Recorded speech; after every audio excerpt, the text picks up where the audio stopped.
Yo, What up, bud? what's going on? How we doing, gentlemen? Not bad, not bad. How are you today? Fucking incredible, man. Yeah, Cade was in this motherfucker, Johnny on the spot, and I know why. Hey, too bad we're not talking about his fight for like another hour. Oh, I bet we do. I smiled when I seen it. I'm like, fucking Cade selling his fucking boat right now to buy tickets. He don't give a shit. Wife's telling him we can't afford it. He's like, I'll fucking divorce you. It's not a fucking negotiation. We don't need those fucking recliners anyway. I could just imagine Cade like introducing his wife to Justin for the first time, and then after they get done meeting, she's like, "Oh, he was really nice. I really liked him." And then Cade's going, "You see, I told you he was the greatest." Oh man, he fuck up. He'd be like, I don't know his wife's name, but he'd be like, "Have you met my Justin?"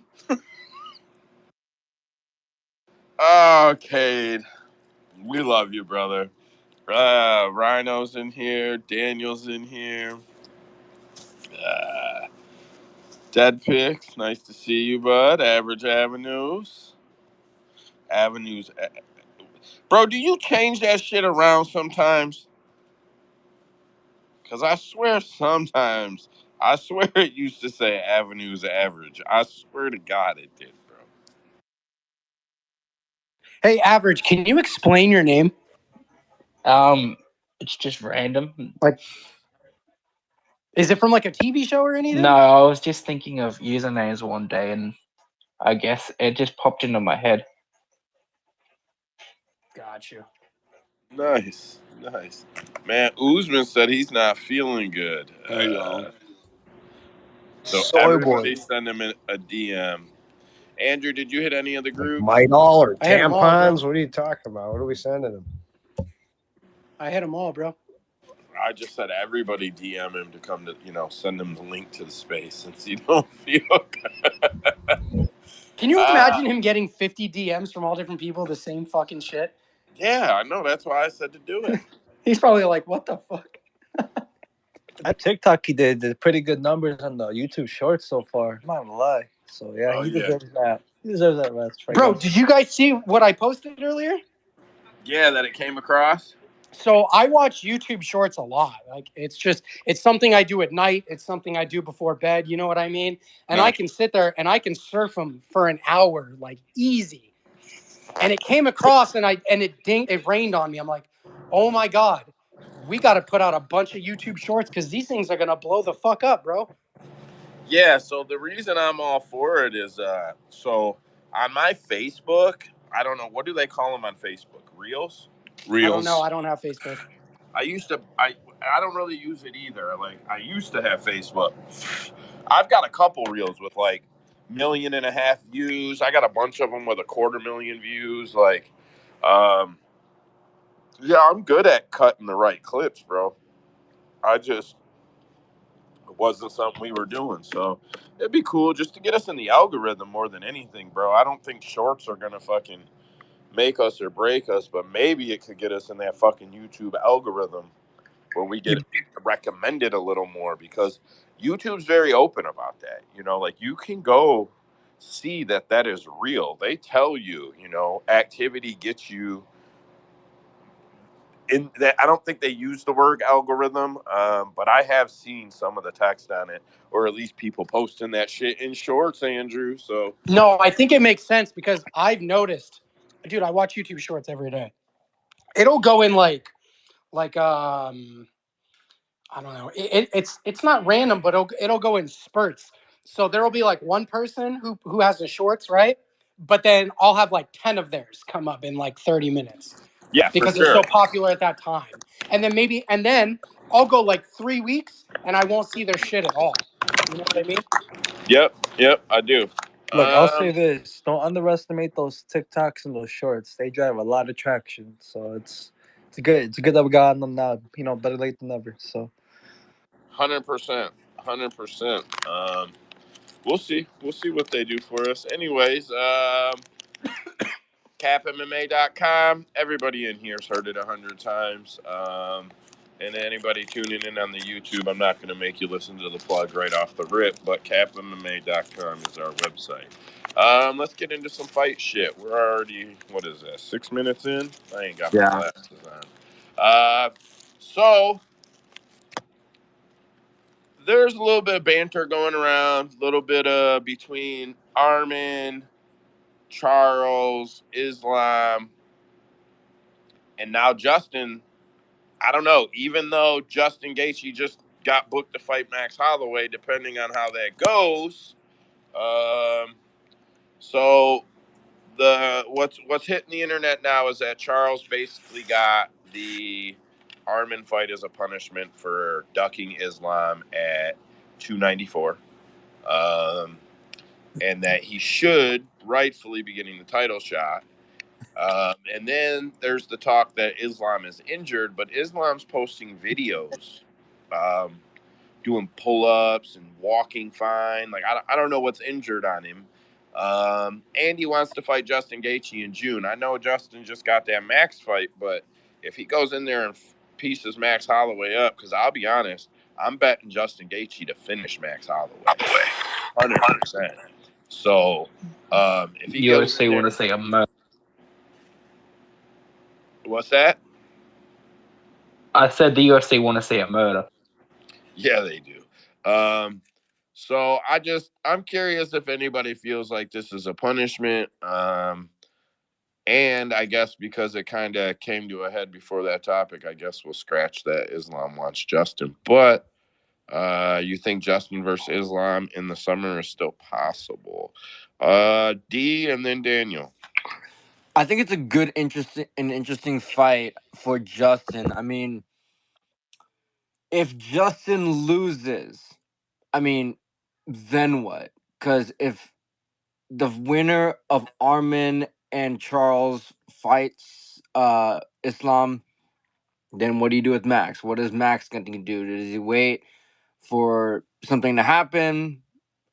Maybe a super hypothetical super fight with Ilya. If Ilya wins, then what happens then?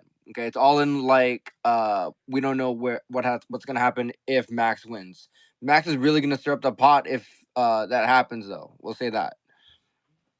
Oh, I think the UFC would be happy to usher him up to 155 where Volt can't compete and try to get a last leg out of his career, but I just don't know how far it goes for him. Daniel, good to have you on, brother. Go ahead. Yes, I picked Gaethje by knockout via head kick, if not leg kicks. It's like with a visual aid. Remember when Killmonger dethroned T'Challa, and he's like, "Is this your king? Is this your king?"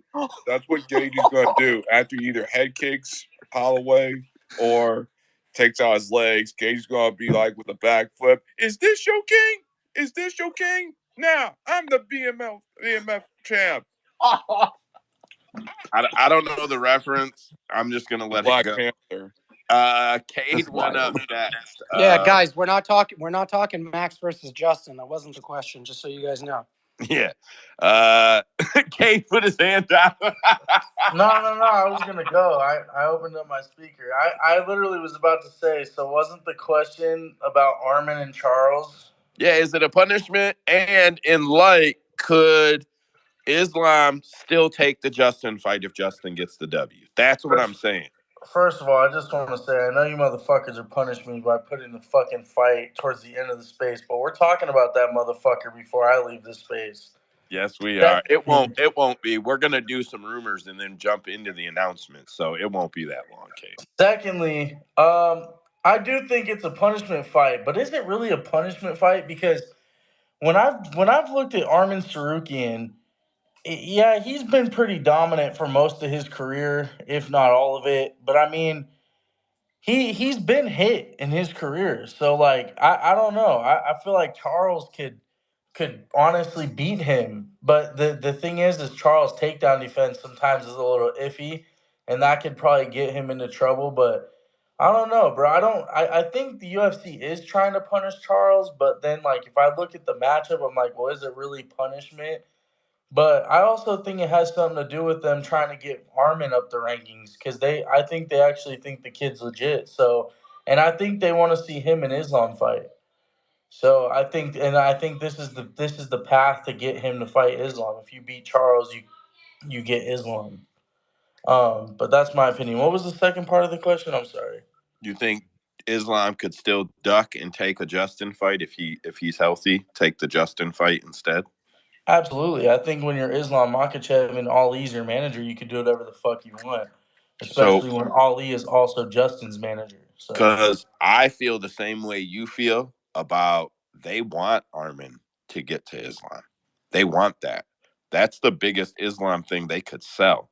And if they can sell that for Abu Dhabi later in the year, to the American public, we may not feel like, oh, this is the biggest fight I've ever seen, but in Abu Dhabi, that's a huge fight. let me just say this real quick. When I talked to Justin's Terrence Whitman, Trevor Whitman's son, Okay. he said that their only plan was to fight for the title. Justin didn't even really want to fight Max Holloway because him and Max are actually pretty cool Oh, in I real heard life. him say he didn't want to beat Max up. He He didn't want to beat knows Max he's gonna up. hurt Max. He knows it, bro. He's not even being cocky. He's being so humble. And I seen the interview, Katie. He's like, I don't want to beat up Max Holloway. I want Yeah, to and punch him in and the so and face. that was the same thing Terrence was telling me. He really didn't want to beat up Max Holloway. The only thing that the vision that their team saw was fighting for a title. My theory is Ali made Justin see the bigger picture. Listen, and it kind of goes back to what you were saying, and I don't know any of this to be true. This is just a theory I made up in my head. Islam beats Armin and Charles one more time and probably moves up to 170 and then probably retires or does something along those lines. And Ali's probably like, look, Justin, you can fight, for the title, but let Islam run through these people so that we could get you a title before you end your career. I don't know if that's true, but that's just what I'm thinking because I don't know why else he wouldn't get the shot. I mean, Charles pulled out. He was next in line. So Islam sneaky said 6, 8 months ago that he was gonna defend, move up. So the end of 2024 would be his move up. And the way that camp works, the way they're not about rematches, most of the, I know that Islam's done them, but that camp isn't typically a rematch camp. Um, I think that was the plan. I think it was fight Justin, go up to 170. I don't need to fight any of the motherfucking guys. I beat him, and I don't think he's going to take the Armin fight. I mean, I don't want to say don't think he's going to take it. I don't think he wants it. And I'm not even saying fear. I don't think he wants to fight. Risk reward type shit. Anyway, average, go ahead. I don't know necessarily about punishment. I always felt when Charles beat up Dariush, I felt like he needed a second fight anyway. In terms of pardon, um, Islam and Justin, if Justin's healthy, then I might see it happening just because Islam seems to want to fight Justin really bad anyway. Yeah. I think if Justin knocks Max out, it doesn't matter who wins the Armin Charles fight. It doesn't matter. If he knocks Max Holloway out, he gets the title shot. 100%. I have zero doubt. I know who Dana White is. You go in there and knock out Max Holloway because people don't knock Max Holloway out. You get the next title shot. And Islam wants to fight in June. yeah, I know. He wants to fight in June. So if Justin can go in there and just Take no put it damage. on him, I think that Justin goes to the front. I think even if Justin's a little banged up, he wants that title shot so bad, they know that he'll turn around and do it. And since Cade brought up Ali's such a dirty motherfucker, and Justin is not a Muslim, I wouldn't be surprised if Ali already knows, well, I'm just gonna get him, then I'll rush fight him to Islam. I'm not even lying, bro. Like I wouldn't be like in a dirty type way. Like I've read a lot about Ali. I know too much about that guy. Fuck him. Daniel, go ahead.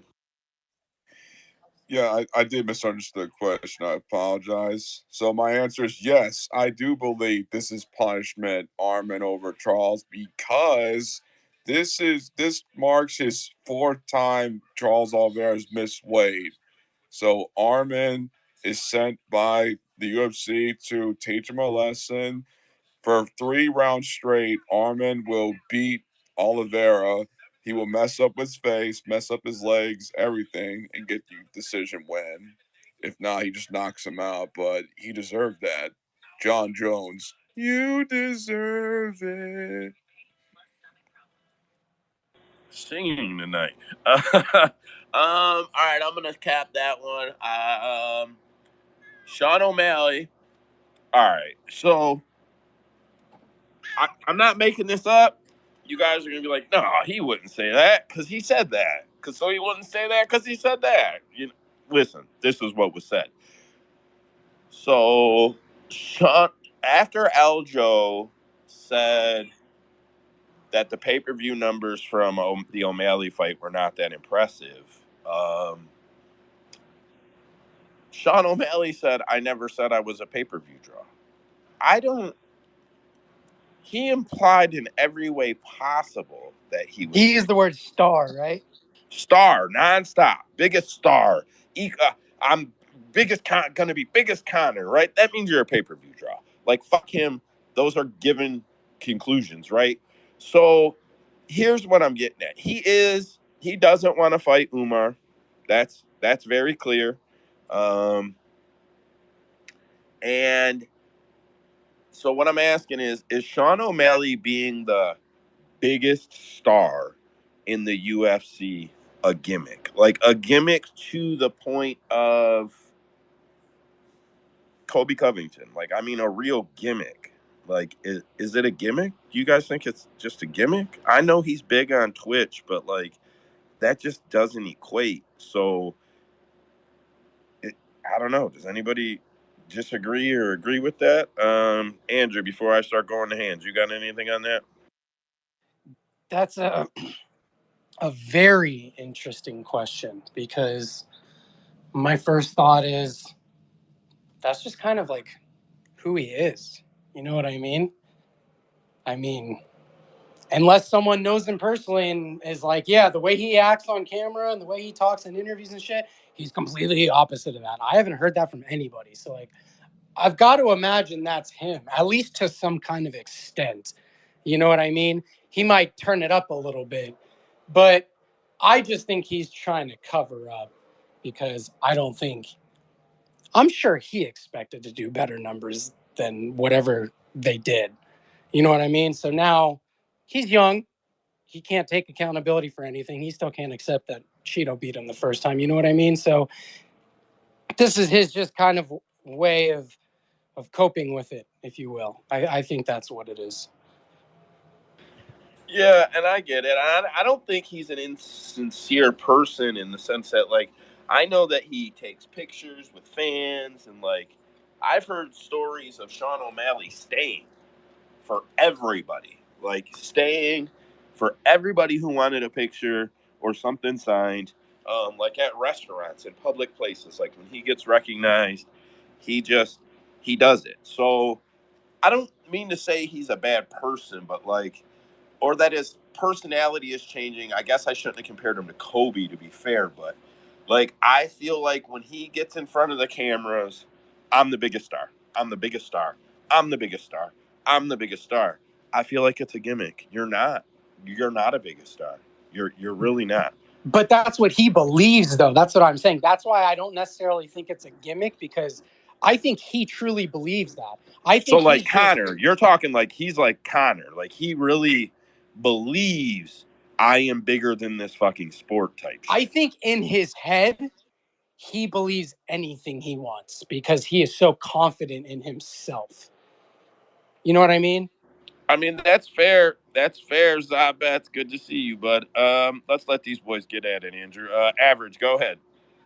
I mean, I do agree with Andrew. I think he believes that he thinks he's a superstar, or at least on his way. I mean, look at like his what his walkout for his title fight was. If you are what you say you are, a superstar, I don't think it's like a gimmick. I generally think that he believes that he's like one of the biggest, if not the biggest draw in the sport.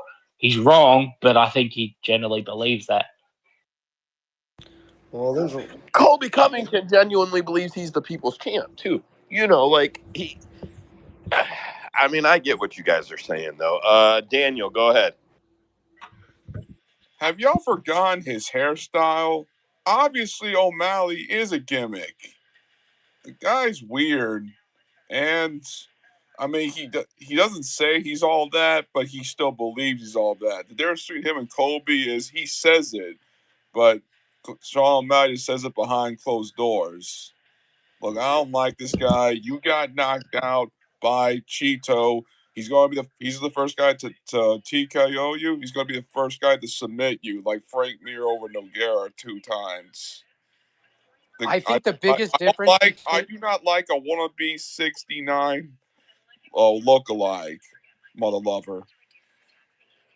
but I do think that's who he is. Like that, to me, that's the difference between him and Colby. Like Colby says shit just to say shit because he knows that's how he gets viewers and shit. Yeah. Sean says shit because he truly means it. I feel like anything he says, especially about himself, I think he truly means anything he says. That's like me saying if any Karen tries to do a racial slur on Usman, I'll rip out their white. All right, stop. Hold on. Zabeth, I see that you're having a problem getting on the mic, bro. When I have that problem and it's erroring out, people usually have to leave the space and then exit the app and then reload the app. Or if you've got like a burner account, go tap your burner account and tap back, and then we should be able to get you on the mic, brother. Because every time I approve it, it says you can now speak, but it doesn't show that you can speak ever. Yeah, error adding Zabets 401 as guest. Please try again. All right, so hopefully Za can hear that because I like when Za gets on the mic. D, go ahead. Yeah, I kind of agree with Andrew as well. Is that Sean has been that guy, that like almost first day persona, since he started on Contender Series. Okay, I mean I don't know if anyone covered this. I don't. But whatever. Colby, remember when he was really quiet a little bit, and then towards the end of his contract, he changed that switch really fast. So I mean, like, it's not like a sudden switch change, but Sean O'Malley, given even if people knew him prior to Contender or even UFC, I think this guy's for real. I mean, I'll definitely like just piggyback off that and just be on that train. But I mean, if the dude says that like I'm better than you, I think I am perfect. Yeah, a little bit like an interesting take that he legitimately lost to Cheeto, but who's gonna tell him no? I mean, it is what it is. Cade. Oh, my bad. Yeah. I mean, my opinion on Sean is that he's maybe not as big of a star as he thinks he is, but I would still say he's a pretty big star. I mean, the Aljo fight, um, I mean, I don't know. I feel like if you're a big star, you should sell the card by yourself. But when I look at that card top to bottom, it's not a card that is just like, for your average casuals. Like, I feel like it's not like a card that they're just gonna go out and buy. So, but then at the same time, it's like, well, if Sean's that big of a star, because when people hear Connor's name, they don't give a fuck who's on the card. So no, he's not Conor McGregor, but I Yeah. think he's still a star. I think the best marketability for Sean O'Malley in the UFC is to stop doing cards and shit with him in Miami. He's not a Miami boy. He's a fucking Arizona boy. You walk the streets out here in Arizona and you see nothing but Sean O'Malley. So I don't understand why they don't book him out here on the West Coast where he's actually a little bit more popular. I don't know. Just my Yeah, opinion. he makes sense in Colorado. Like, I'm not being funny. I get what you're saying. There are markets where he makes more sense. You want to know why I think he does shitty pay-per-views? It's don't get me wrong, he's a great fighter. I still think He he's the best sucks on the striker. mic. I do think he's the best striker in the UFC.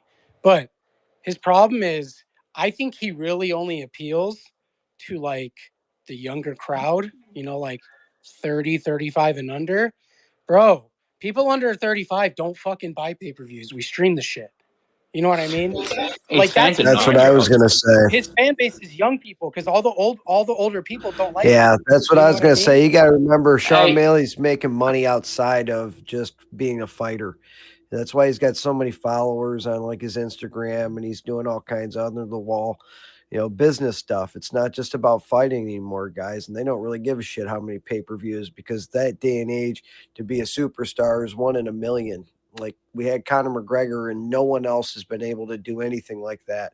And we've had some amazing fighters, that come out here. He was just a lucky little burp, like you use in marketing and stock markets and stuff like that. And you're not going to get the same type, but you are going to see people like Sean O'Malley that, yeah, he's a superstar in today's, social media background, where they make money in all different other ways that we don't know anything about besides fire pay. It's a new day and age. And I can agree with that because Connor, a lot of people might not realize or compare in their head that Connor became one of the biggest stars on earth when UFC was free, basically, except for the pay-per-view. And I mean free, like it was on FS1 and they ran that shit. It was like the UFC channel. FS2 was like the UFC channel. And Connor was the cultivated star of all of that. YB, go ahead. So, first of all, I do want to say this whole subject is predicated, you like that word, right? It's predicated upon Aljo saying that they didn't sell enough pay-per-views. He's fucking capping, first of all. Bro, And I can't, O'Malley's response was, I never said I was a pay-per-view draw. I get that. But here's the thing with that fight is Aljo said the similar shit about the Henry fight. Whenever he was like, oh no, but you didn't sell, da-da-da-da-da. But he'll say one thing about one fight to some people and a mate, different thing about the just, same fight just, to other people. He's just capping just, completely. Sean just is to going to cut be a in. star, but it's What going to if take he's some fights. just to cut in? What if he's still getting checks from the Henry fight and he's not getting as many checks from the Sean fight? That's a possibility. We would have no idea. Either the point is he's just not being truthful about it from the get-go. Because he responds to things that Henry will say, oh no, but we did sell more than da-da-da-da-da. But it's just cap. Right, for Weber, because fighters lie anyways. We know this. This is obvious. Sean is going to take a few fights. Nobody's beating him at 135 right now. Cheeto shouldn't even be in the position. We all know this. He Bro, got Marab fucking will whooped molest by that man. Cheeto. Bro, Marab will fuck molest that Marab, man. dude. I don't think so. Fuck He Marab. will molest that man. Either way, I'm not a fan of Sean anymore. I used to be. I really was. But just with all this shit, obviously I'm not anymore. But I think he's gonna have some run at 135. It's gonna take a bit to get the belt from him. He'll beat Umar. Not Umar. You know what I'm trying to say? It's cold out here, dude. I'm walking. Sean's gonna be a star, but not yet. He's gonna be a double champ too. Book it. Nah, I don't see that shit. All right, I'm gonna cap that one out. Yeah, It's let's not get already into the 30. 4 division champs and shit like that this week. No, yeah, it's so we don't really got to get into the one. This is just one to say fun. Nate Diaz asked for the UFC 300 main event. Mike Perry live on some podcast called Hunter Campbell and asked if he could fight Nate Diaz on UFC 300. And Hunter said, "I have a better idea." Ooh, right? Like you're like, oh, cliffhanger, because that was all I seen on the clip, and it was gone. I'm like, fuck, I gotta go find that podcast now. So I find the podcast, find the area. Hunter says, I have a better idea. Why don't you have your guys call Nate and get him? Not we're going to do business together. We could do anything together. He said, you should have your guys, meaning BKFC, call Nate. And Mike was like, he don't want to do that. He wants the advantage of jiu-jitsu and gloves and things like that. I just thought that shit was comical to see. Mike called Hunter Campbell right on air, though. And Hunter didn't know he was on air and did not give Mike any love when it came to giving him a fight. But he did give him some compliments later in the call. Just show of hands. We don't even have to get into it. I just want to know. So we got about almost 14 people in here. Who's buying the Jorge Masvidal, Nate Diaz boxing pay-per-view? Just put your hand up if you're going to pay for it. Like if they charge might. $50, who's paying for it? Depends on how much they charge for it. Nobody. $50. Oh, if you put your hand up, you're getting roasted, There's bro. no way I would spend a nickel on that. Because I pay for every card I watch, so. Oh, well, I don't even know where to watch it. Cap. I do, but not boxing. I pay for all my fights, except PFL. I pay for all my UFC fights. I feel obligated so that I can complain about fighter pay. All right, that scratches my openers. Andrew, after a quick plug for CapMMA.com, the best odds finding resource for moneyline parlay comparison. You got fight announcements, brother? I do, man. I do. You want me to start it right go. now? Yeah, let's get it. Bro, we're already going to start off with a kind of a banger. It's getting rescheduled, gentlemen. Randy Brown, Muslim Salikov, UFC Vegas 85, February 3rd. I'm fucking stoked. I was so mad when that fight got postponed. I was like, no, this is going to be a good fight, gentlemen. Who are you taking? Ooh, I think Randy's too long for him. Yeah? Yeah. I'm taking Salikov Randy. has nice kicks, though, so that's the one thing that worries me, though, because Randy doesn't check kicks very well. Yeah, Randy ain't got no throttle neither, bro. That's the biggest problem. Motherfucker got no gas pedal, bro. Like, man, if he would just step on it, I feel like he could be the fucking champion. I think this is going to be a banger, man. I really do. Daniel, what's up, dude? Yes, I think Brandy Brown is too tall and too lanky for Muslims, so I say submission round 3. Oh shit! All right. We're gonna go ahead and just dive right in. Joe, I apologize. I know this is hard on you. Yeah, I know. Fuck you. I know what you're gonna say. Dude. I'm sorry, man. Fuck you, man. I hate you. And you've been right busy now. all day, and you haven't responded. I told everyone to check on you. I wanted to make sure you were okay. The first person I thought of when I saw this. First person I thought of. I didn't even see no messages, but I'm so fucking angry about it. Bro. I'm fucking angry. Go ahead. Tatiana Suarez is out of her fight against Amanda Lemos. Yeah, man. So Amanda Lemos is going to take on short notice Mackenzie Dern. If you're Mackenzie, why? Joe, I'm bummed about that as well. Did she just get like a really fat bag that she just couldn't turn down, or what? Average, what's up, bro? I think I was just literally gonna say, I don't know. Maybe Mackenzie was the first person to say yes to this fight. I know Amanda Lemos has had trouble in the past getting fights. I think for some reason I just see Mackenzie trying to strike again and losing. If you're Mackenzie, you just got beat up by a striker, and now you're going to fight another one who can probably withstand your not so good takedowns.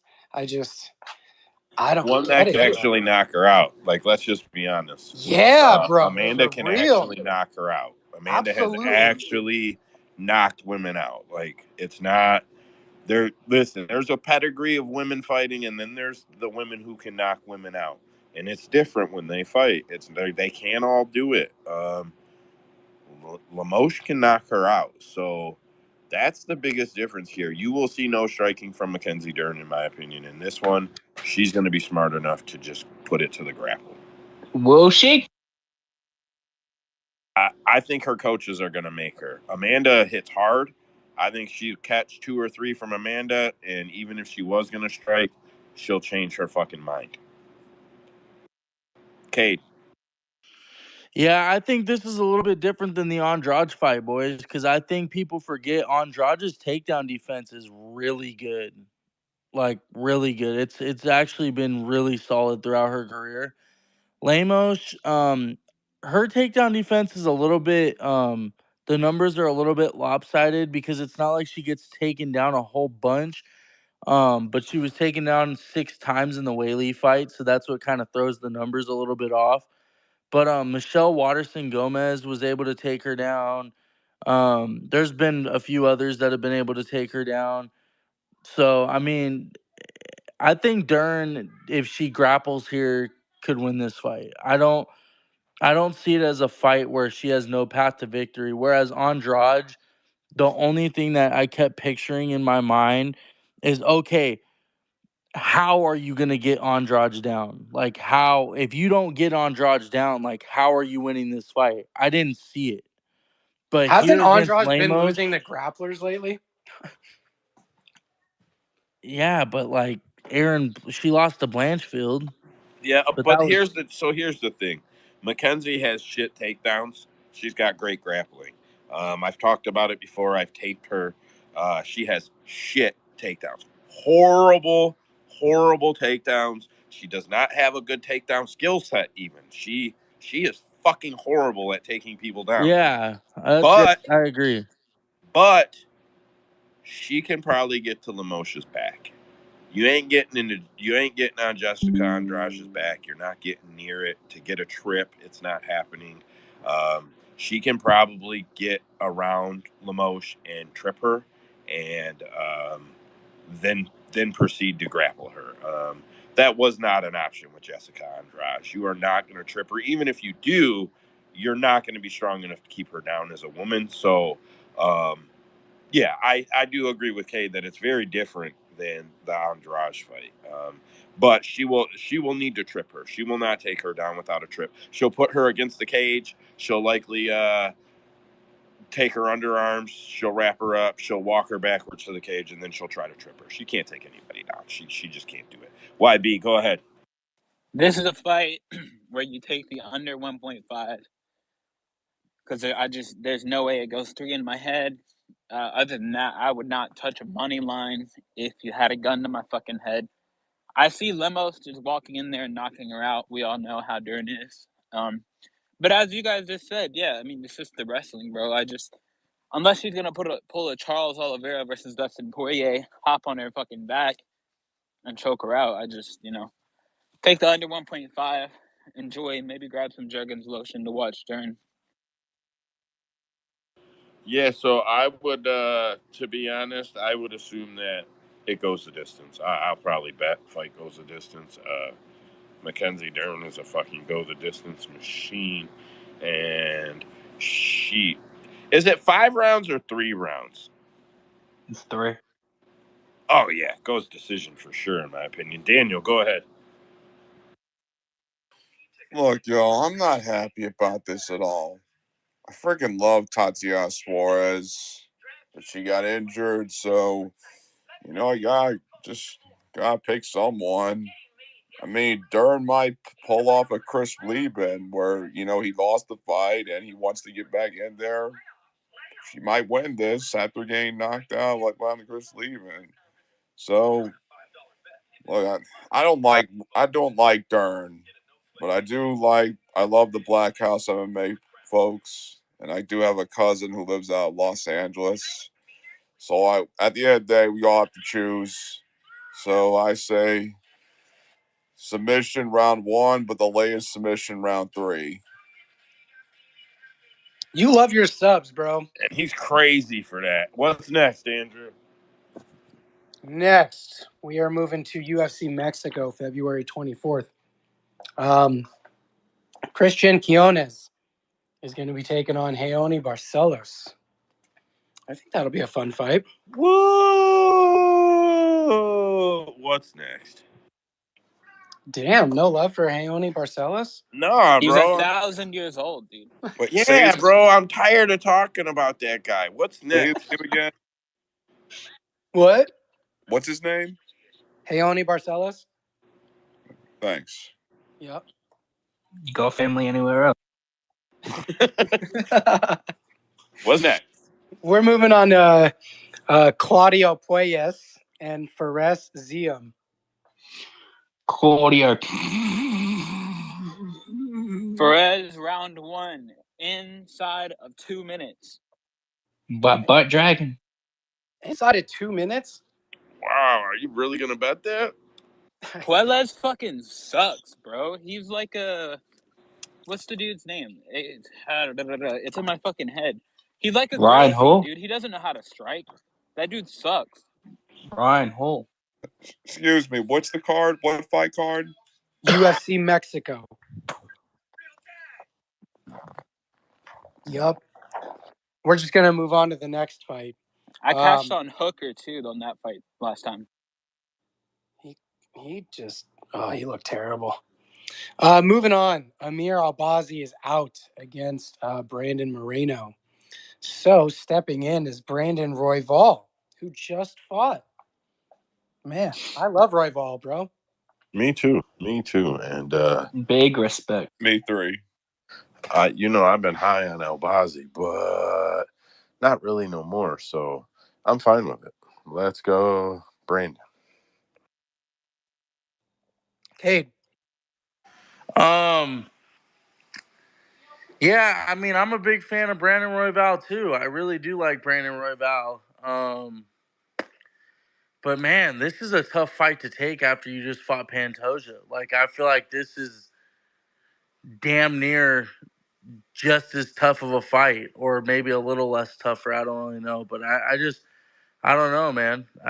This could be 2 losses in a row for Royval, if we're being honest. I don't know. I think think it's stylistically it's a different fight, so I think this fight's actually more dangerous. Pantoja, he kind of slows down as the fight goes, and he just kind of wants to grapple. He's not really going to hurt you, you know what I mean? Brandon Moreno wants to strike. He wants to try to hit you. And if it goes to the ground, then it gets fun because Royval's crafty, bro. Yeah, but my worry is that Royval feels robbed in the Pantoja fight and took it out of haste. Like, you think he thinks he won? Yeah. No, I think he's doing a good job. It's a good fight for him to stay, in the talk. He puts on another good fight. He's still in competition if there's more competition in that weight class. I think it's a really good fight for him to take. If he comes in there with as much energy as he had in his title shot, I think it's going to be a hell of a fight. Yeah, Royval came in there with a lot of energy in that last fight, man.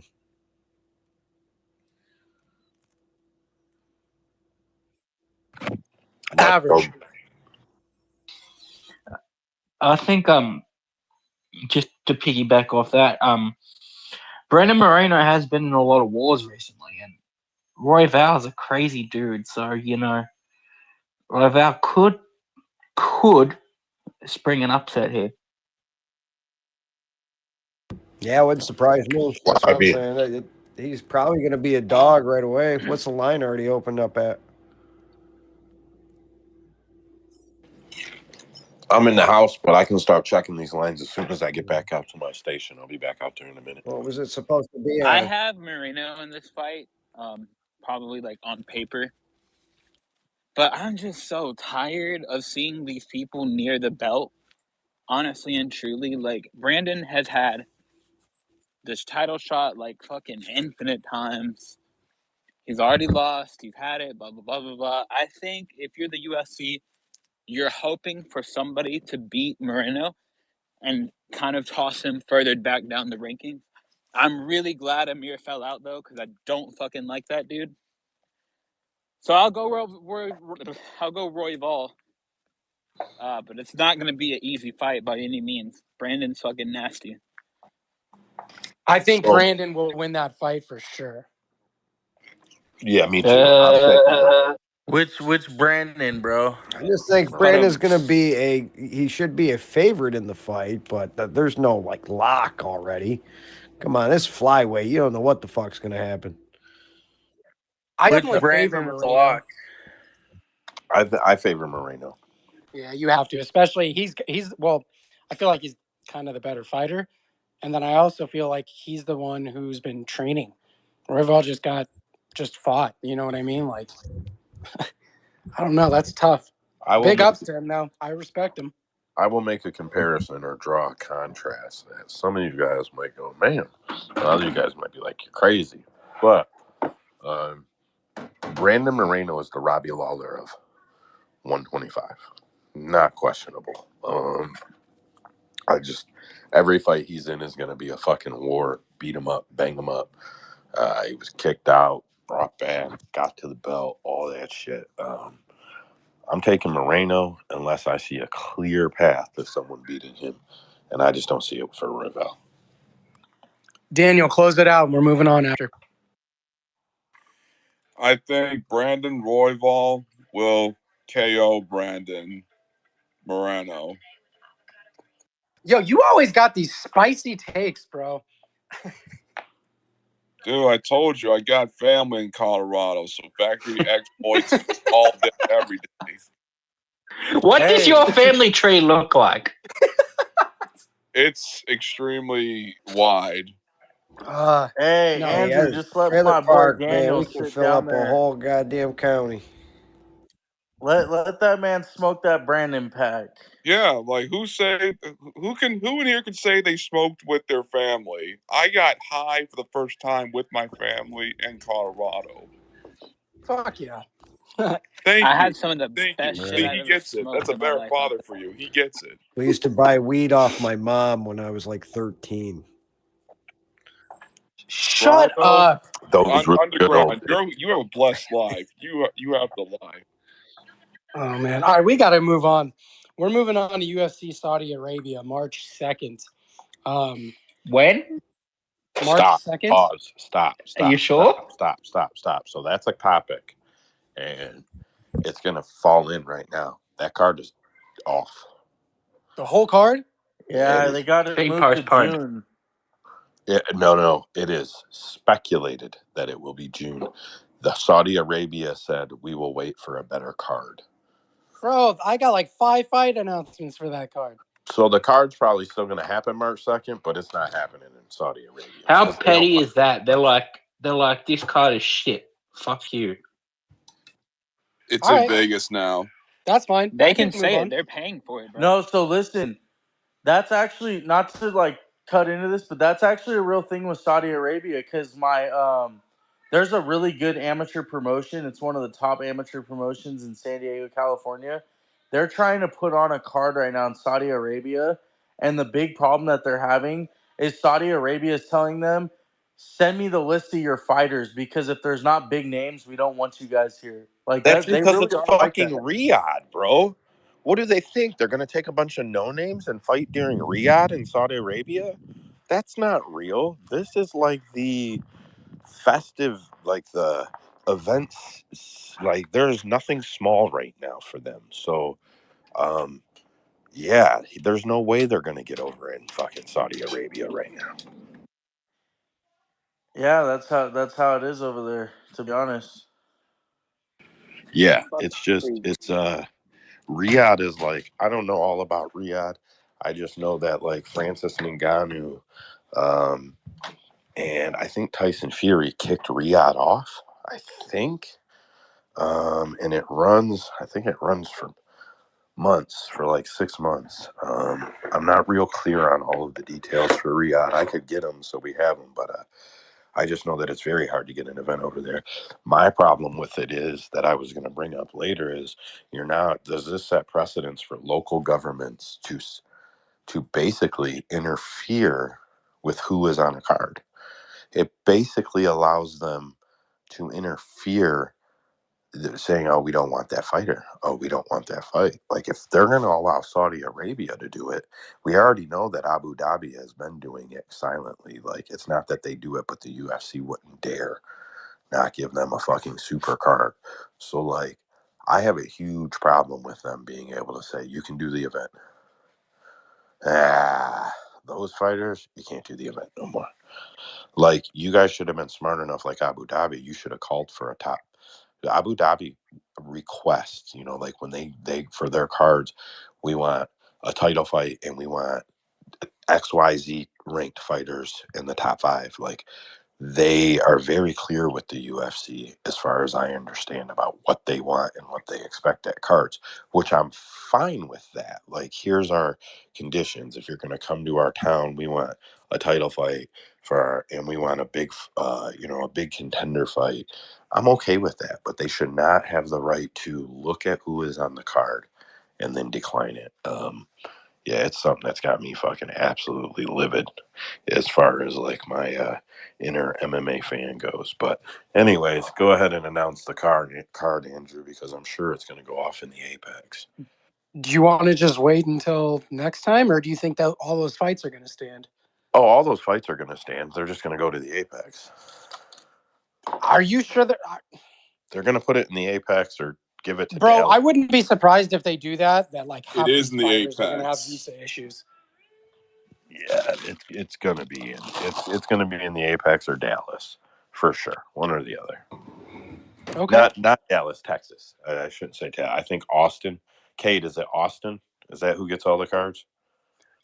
They usually fight nights Yeah, that's what I assume. or Houston, but usually Austin's for fight nights. Yeah. Anyway, go ahead, Andrew. My bad. No, bro, you're good. I appreciate you letting me know about that stuff. We have UFC debutant Vinicius Oliveira taking on Giannis Gamori. Yeah, exciting. Yeah. We have Loic Rajabov versus Abdul Karim Al Sawadi. Yay. I know who El Zawadi is. That's going to be a great fight. Who's the other guy? The second one? Yeah, who are those two fighters? I heard El Zawadi. Who was the other guy? Loic Rajabov. I know his name, but I couldn't pick him out of a lineup if I had to. It's Big things. It'll be the biggest debated fucking fight in the whole space that week. Yep. Next, we have Mohamed Yahya taking on Brendan Marat. Man, I can see why they turned this card down, huh? Yeah. Well, here's one. Javed Basharat versus Ayman Zahabi. Javid Basharat next. And then we have Wait, one is last one. is that Faraz's kid? Faraz's kid. Faraz Zahabi, is that Faraz Zahabi's kid? I don't know. Yeah, not to interrupt you, Andrew, but if I was Saudi Arabia, I'd tell them to kiss my ass too. Oh no, I have actually one like kind of exciting fight for that card. It's probably gonna like co-main event it. We have Jairzinho Rosenstrike versus Shamil Gadzhiev. That is now the main event for an Apex or Austin card. Guarantee fucking G you. I guarantee fucking G it. Biggie boy next. Yeah, all right. We're gonna move on to UFC Vegas 87. 2 weeks later, March. Daniel 16th. got his hand up. Daniel, what you got, bud? Yes. Biggie Boy, Yaya, Lock, Rad, You Zabov, don't need to make picks for all of them, buddy. It's all good. and Jan's the Frenchman. Those are my picks. All the fights you said, and the Frenchman. Jan's Jim Morai. I take Farad. Fuck all them other fighters. What else you got? We have UFC Vegas 87, March 16th. We're going to start it off in the strawweight division. We have the lady with the shortest reach in the UFC, Miss Corey McKenna, taking on Jacqueline Amarim. She's had one fight in the UFC, so she's going to make her her sophomore fight, if you will. We have to find a kids movie with a female T-Rex in it, and we have to figure out that T-Rex's name, and we have to refer her to her by that T-Rex's name. Oh my god, dude, that's insane. Daniel, what's up? Well, first of all, you're correct. It's that show from the '90s, Dinosaurs. You know, not the mama. It was that teenage dinosaur you're thinking of. Secondly, I'm gonna stick with Jacqueline on this one. American Top Team. Although McKenny, I like her nicknames. Poppins. You know, like Mary Poppins. I should have known. Young boy, what's up? I'm going with Jacqueline. Corey McKenna had her chance to get some hype. I think she had it and then lost. I can't even remember this point. Sam Hughes beat Jacqueline in her first fight in the UFC. Very kind of obvious. But now this is her third fight in the UFC. She's going to be getting better. She's going to be getting accustomed to it. And she's Brazilian, and to top it all off, she's pretty fucking cute. So I'm going to go with Jacqueline. It's the I don't call eyelashes, man. chicks The lashes cute. stuff. Dear. Young It's boy, the, I'm impressed. wanna I be thought you were called actually going to cute. lead with that instead of ending it with it. it's the Yeah, It's just the eyelashes cherry go on on top, you. though. Okay, Yeah, I'm gonna go with McKenna just because she's Macy Barber's best friend, and you guys know how I feel about Macy. I feel Who's best friend? Macy Barber. Nast. Yeah, we're moving next. I Think wish of the Usman was here forehead. because this is one of his favorite fighters. Next, we have tough alumni Brian Battle taking on Ange Lusa. I'll fill in for Usman and say, let's go, Brian Battle. Let's freaking go. That's what I want to hear. Dude's a legend. Pooh Bear, man, it's Pooh Bear. Brian Battle's the GOAT. fighting? I had to turn some water on for a second. Who's You know Brian? what I'm saying? That guy's awesome. Joe, you don't know who's fighting? No. Who is it? Brian Battle and who? Ange Lusa. Oh man, Brian Battle's probably gonna knock that dude out. He probably will. You're talking about Brian Angelo? Battle had a knockout that made me laugh my head. That Gabe Green knockout made me laugh my head off. Oh man, we have I put fucking hours of tape work into that fight for it to end that quickly. So I don't want to fucking talk about that fight. bro. It's crazy because the next fight announcement is another one of Usman's favorites. We have Lusa. I picked Lusa. Lusa. Yeah, Kill Cliff FC, man. There you go. Next is Kennedy Nchekwu versus Vince St. Preux. Yikes, bro. Why do they keep doing this to him? And Joku is gonna beat OSP still fighting. shit out of OSP, bro. Why does OSP still fight? Because the money is bigger now. He's Yeah, but hit he keeps that getting fucking. knocked out, He bro. looked pretty bad. Yeah, but he's hit them fucking. He's hit those He's like upper today's echelon Czech tiers in Congo. the contract. He's probably cashing $250,000 just on volumes of fight every fight now, minimum. He's got to have 15 fights with the UFC, right? At least. Yeah, bro. He's probably cashing $250,000 minimum. It's just 26. because he did the decision with John Jones on his return fight. Yeah, I know, but no matter what, he's hit that tier. I think that people don't understand that those tiers changed, and the UFC did upgrade what all of them make quite significantly a little over 2 years ago.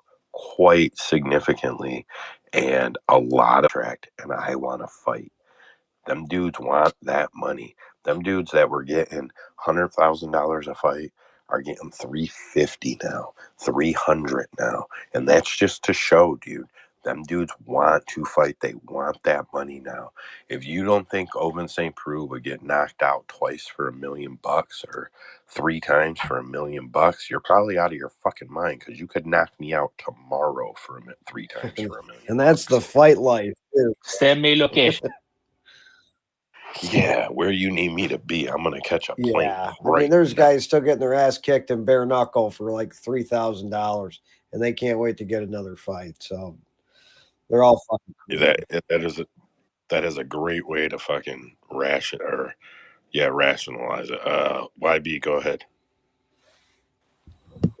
OSP was my favorite fighter when I was a little boy, but I'm ready to see him hang it up. He's about as old as I am, and I'm 73. You're a liar. He was never. That was beautiful, man. I love that. That was funny as shit. OSP was never anybody's favorite fighter. Quit lying. He was mine in the day, boy. You're lying. Last fight for this card, we have Thiago Moises and Brad OSP will Riddell. submit him. Thiago Moises and Brad Riddell. Thiago.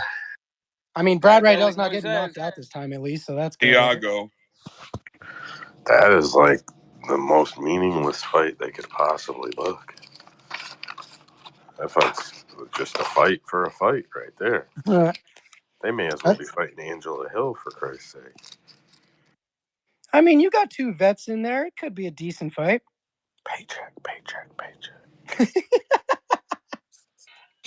We'll move on to UFC Vegas 88, March 23rd, just a week later. We have Trey Ogden taking on our space favorite, tough alumni, Kurt Hollabaugh. Kurt's going to beat that boy's ass. It's going to be bad, too. I can't wait. I'm fucking hammering Kurt on that one. There it is. Trey can't strike like that, bro. So here's the thing with this card, right? It's obviously at the Apex, and you guys know how I feel about the Apex. I like the Apex. I've got no problem with the Apex, especially for like the lower tier cards. I've got no problem with it. I love it. But this next fight that I have to announce, I have to say I'm just a tad bit disappointed. We have heavyweight fight, Muhammad Usman taking on Chris Barnett. Yo, The goat is back, you baby. The Chris goat is Barnett back, has to baby. be in front of fucking 20,000 fans. What are they doing? Oh, my God, What are they doing? They are going to get Usman to the top of that division. If they have to fucking let him fight every fucking layup on the roster. Holy shit, bro. I hope Barnett beats his fucking ass, Watch bro. Barnett knock him out with like some spinning wheel kick. I was just going to say, I hope he hits him with the back spin kick, bro. Dude, if I'm being honest, man, I know Chris Barnett hasn't been in like the right headspace the last couple of years because I think he lost his wife, if I'm not mistaken. I believe it was his mother. He looked really out of shape in his last fight. He hasn't fought in a while. Dude, I think Usman wrecks him. Oh, yeah. Fucking Daniel. wrecking machine. He's going to get Usman is going to get to go in there and look like he can make the type of highlight reels that he can't make. Exactly. I disagree. Chris Barnett is like those fat guys in WWE who jumps off the top rope and actually lands. He can do it. I think he knocks out the wrestler. He's got a puncher chance, and that's it. There's nothing other. Hey, Did you say off the top rope? You think this guy is Keith Lee or something? Yeah. Listen, you guys know after his last fight. He did a standing backflip. So, yes, I think he will knock out Usman. Look, I love Usman. I love the Usman brothers. Yeah, he moves pretty good for a fucking fat guy, dude, but he's not going to really do anything ever in his career. And he's not going to reach Usman. He's got those short arms, man.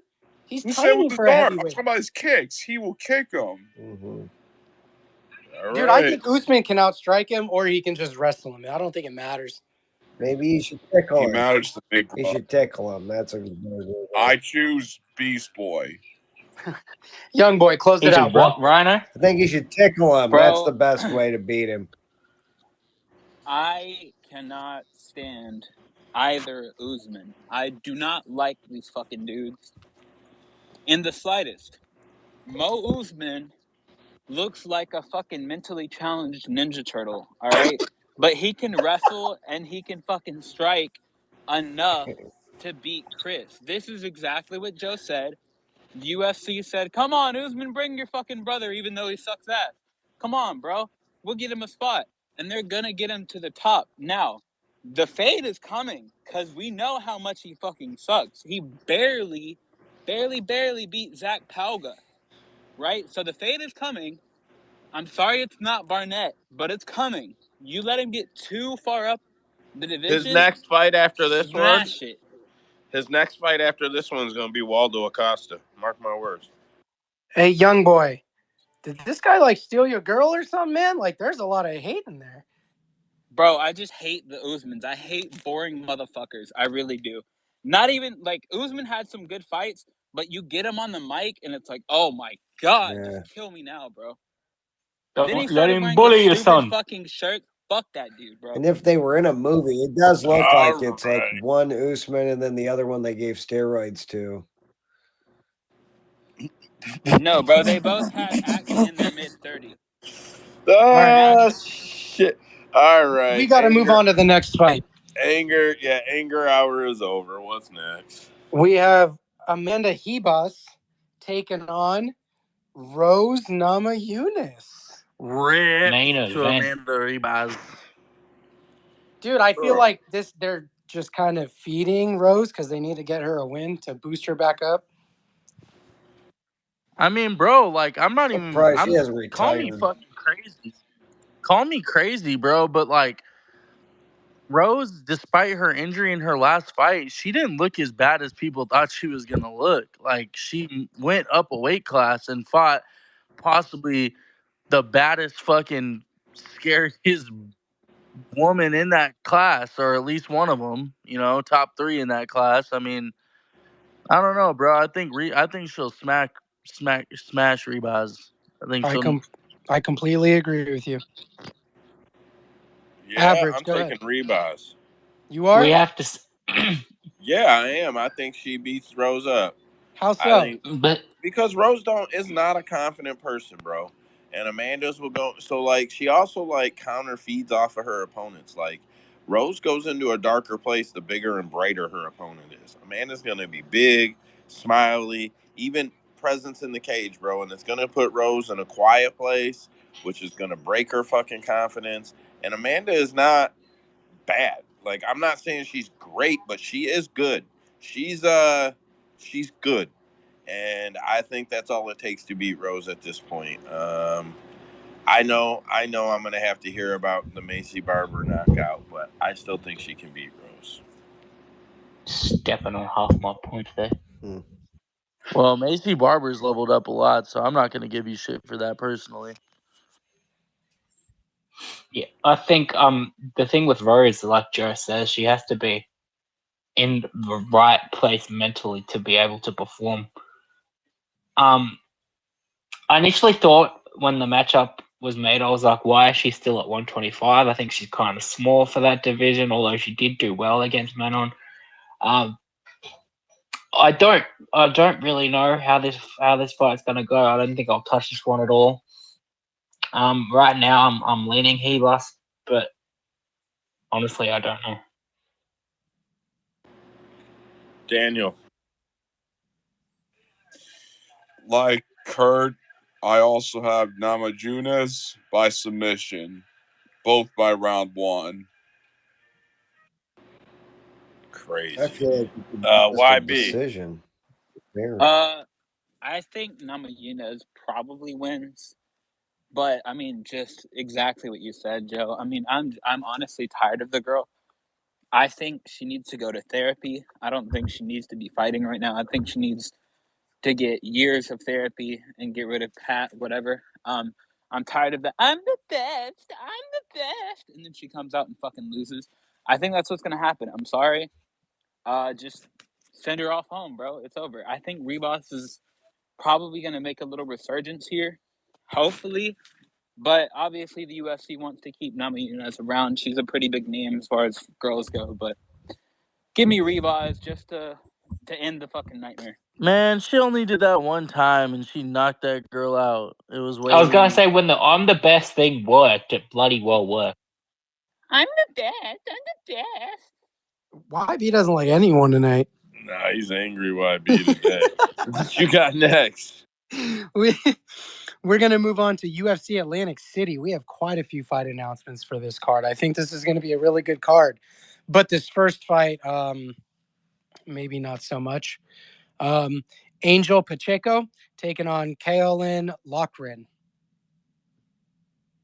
Yay, what's next? Nursultan Ruzabev taking on Cedricus Dumas. We're going to take Cedricus because he's been cool enough to come in the space. What's next? Julio Arce is jumping up to featherweight. He's going to be taking on Herbert Burns. Herbert Burns fucking sucks. What's next? Give me Arce. He's got that quit in him for sure. Oh, he's got that. I shouldn't be in the UFC in him. And speaking of having that quit in him, next we have Chidi and Jokuani taking on Reese McKee. Chitty bang bang, motherfucker. Dude, I like Chidi, but he's been so disappointing lately, bro. Yeah, I know. He just got a cool name, because the nickname and shit. Yeah. It's crazy. He's taken such a step down in competition. Now he's fighting Reese McKee. Yeah, he seemed like he was on his way up and then never quite got up and kind of just fizzled back down. I liked Chitty too. Kind of shitty. Yep. And then the last one is Sean Brady and Vicente Luque. Bro. Sean Brady, unfortunately. Why? I just don't like understand Vicente. the matchmaking on this one. No, because I think they want to give Sean a win. If Vicente has success, which is very possible, why are they playing Sean Brady like that? They got to get new guys to the top, bro. Like, what? Man, I'm not saying give him a good matchup or like a favorable one, but you don't think Sean's going to be able to get him down? As like I was saying, did you see Sean Brady against Kelvin? I think Vicente Luque can stuff a couple and hurt him with some punches. Hurt him. I think Vicente's really slowing down, bro. Maybe. He hasn't looked good recently, that's for sure. No, that's probably fair. Yeah, I think this is Sean Brady's fight. I wouldn't bet him at like minus 300 or anything crazy, but I do think he's the rightful favorite. Young boy. Dude, I agree with you guys. I don't really know why exactly they're making that fight. Kind of the same way with the Barnett Usman thing. I kind of think the UFC would like both guys, so why try to kill one of them off? But I think Brady, and it sucks, bro, because I fuck with Luque. I really like that dude, but he looks horrible against RDA. I'm gonna chalk it up that he just knew, like, this is my first fight back from the brain hemorrhage thing, and he didn't want to go balls to the wall. But if he's not tip-top shape, Sean is going to just run through him and submit him in a round.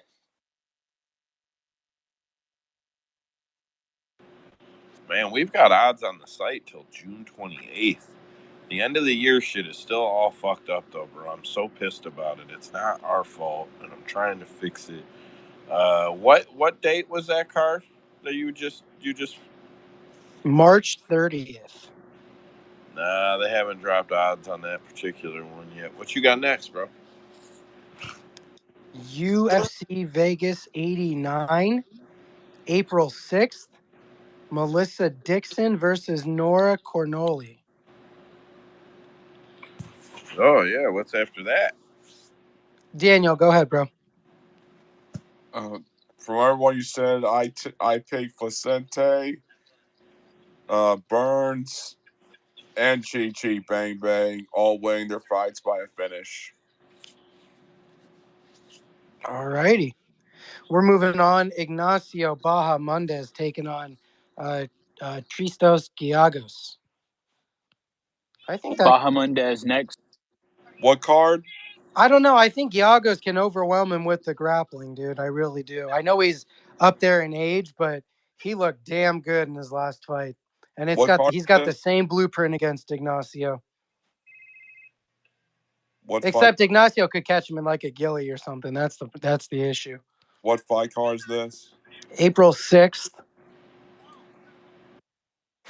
Next we have Sungwoo Choi and Morgan Charrier. I think he's the Frenchman. But that should be a striking affair. So that should be a Where's fun the fight. card going to Sungwoo be? Does it Choi. say? What? Is it? It's another Apex one, I think. Yeah, it is. It is. It's Allen versus Vittori. We have Next like we have 6 Apex cards. we have Norma Dumont versus the returning after like 5 years, Jermaine Durandamy. What do you guys think Norma. about that? The former champ TKO round 3. Damn, Nah. dude. I have I will no idea bet. why she's coming back. I will place a bet that Jermaine lands at least 2 illegal strikes. I would also. I was literally going to say. Bet. I would also place a separate bet that she lands a strike after the bell in a round. I will top And then your act bet like she that didn't know. Frenchman KOs the Korean Woo Chu in round 1. Young boy. Norma is really good. I don't know. Like I say, really good, right? Don't nobody come at me throwing chairs. She's got to put it all together. I had a bet. I've never let this shit go. I had her against Macy Chazon, and the ref just did not separate them. But I like her hands a whole lot, and obviously she's got a fucking dumpy. Give me Dumont over GDR, who has been out for 10 years and probably is just coming back for what Joe would just say, paycheck, paycheck. It's just about the money, baby. I'm extremely curious.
I think Cody was a sharp. So I'm a little older than you guys, and I understand what it means, like to find the second wind or the back half or whatever you want to call it, to kind of be a big deal and then have it all go away and rebuild, or however you want to put it. And Cody Garbrandt has changed quite a bit, and who he is as a person and who he is as a fighter.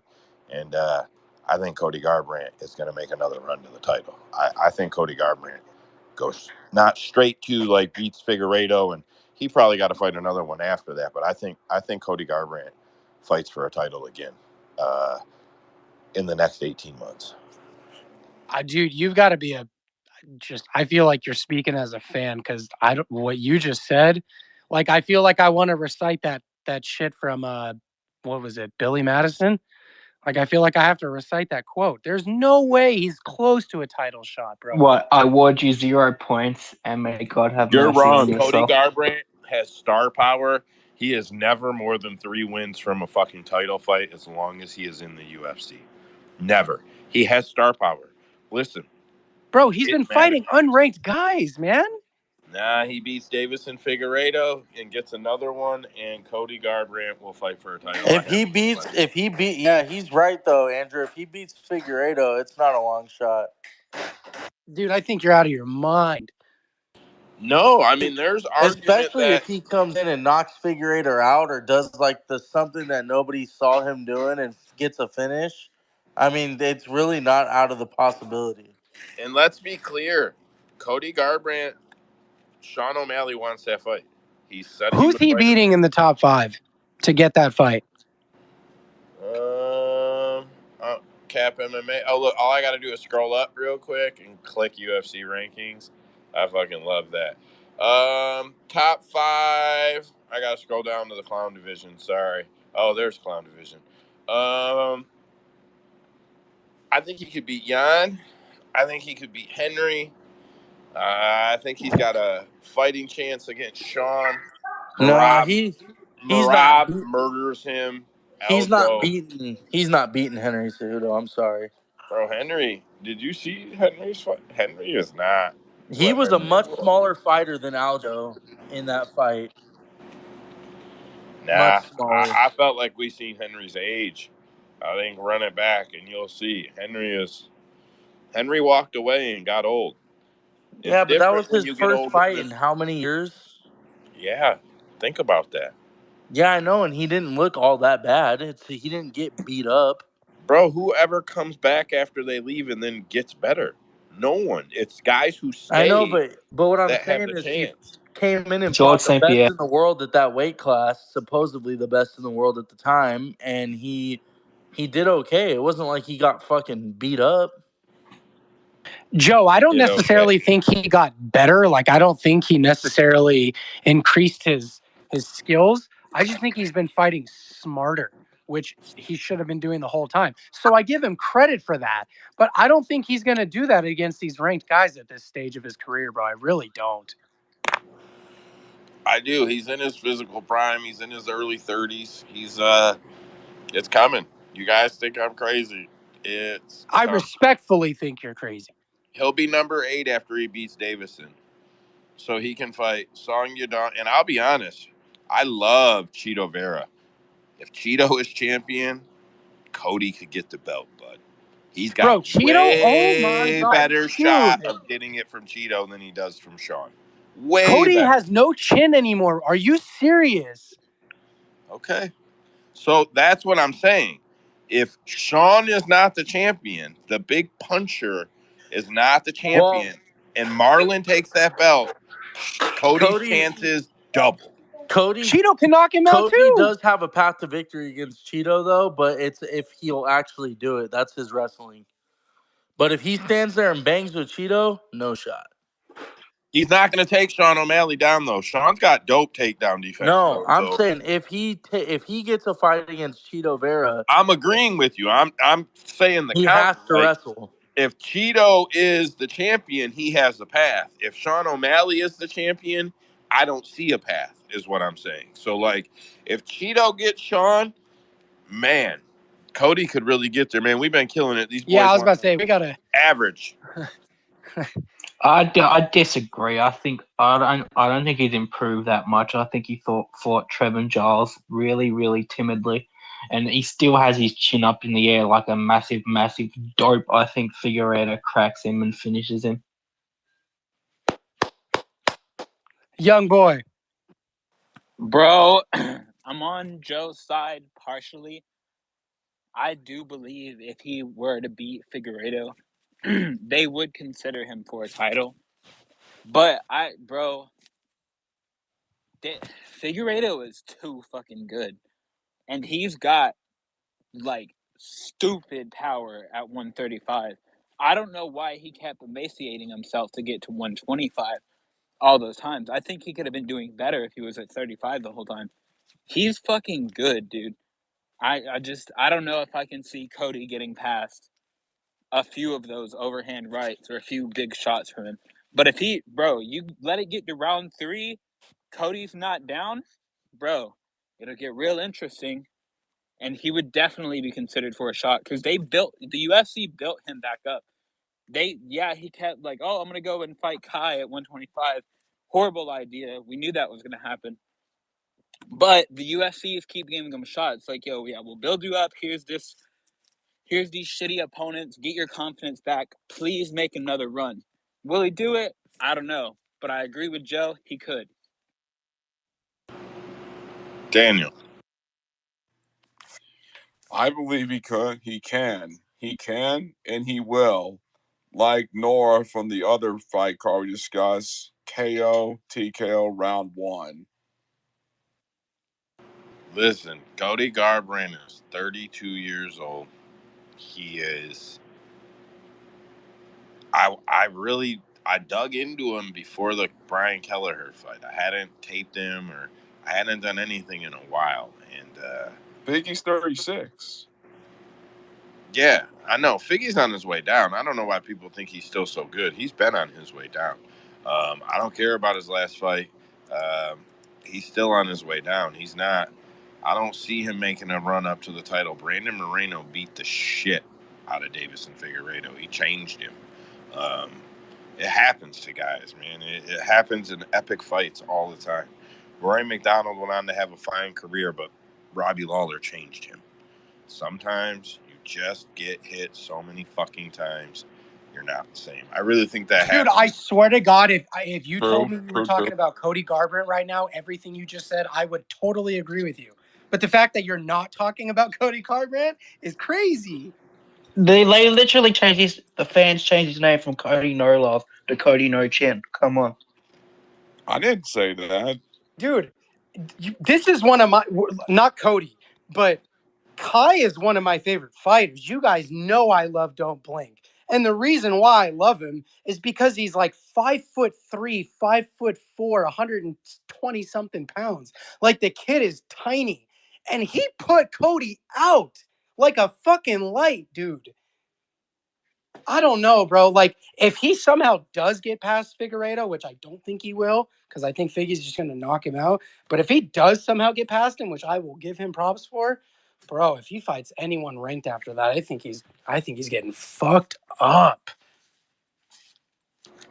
All right. Hey, if I'm wrong, I'm wrong. You know, Joe, I will always give you props for that shit. I know. I forgot Kyle Carr French did that to Garbrandt. Yeah. That shit was beautiful. Yeah. Yes, it was. Yes, it was. All right, we're going to move on to the next fight. We have a title fight for UFC 300, folks. And I know a lot of you guys were clowning this shit and you were mad about it and you were upset. I don't know if you guys are just sexist or what, but this is a great fight.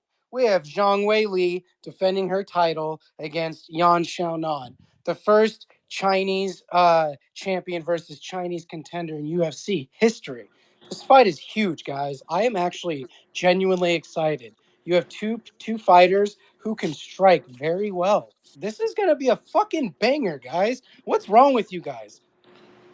Or Wei Lee just Yeah. or course Wei Lee Andrew just likes takes her it. down. Yep.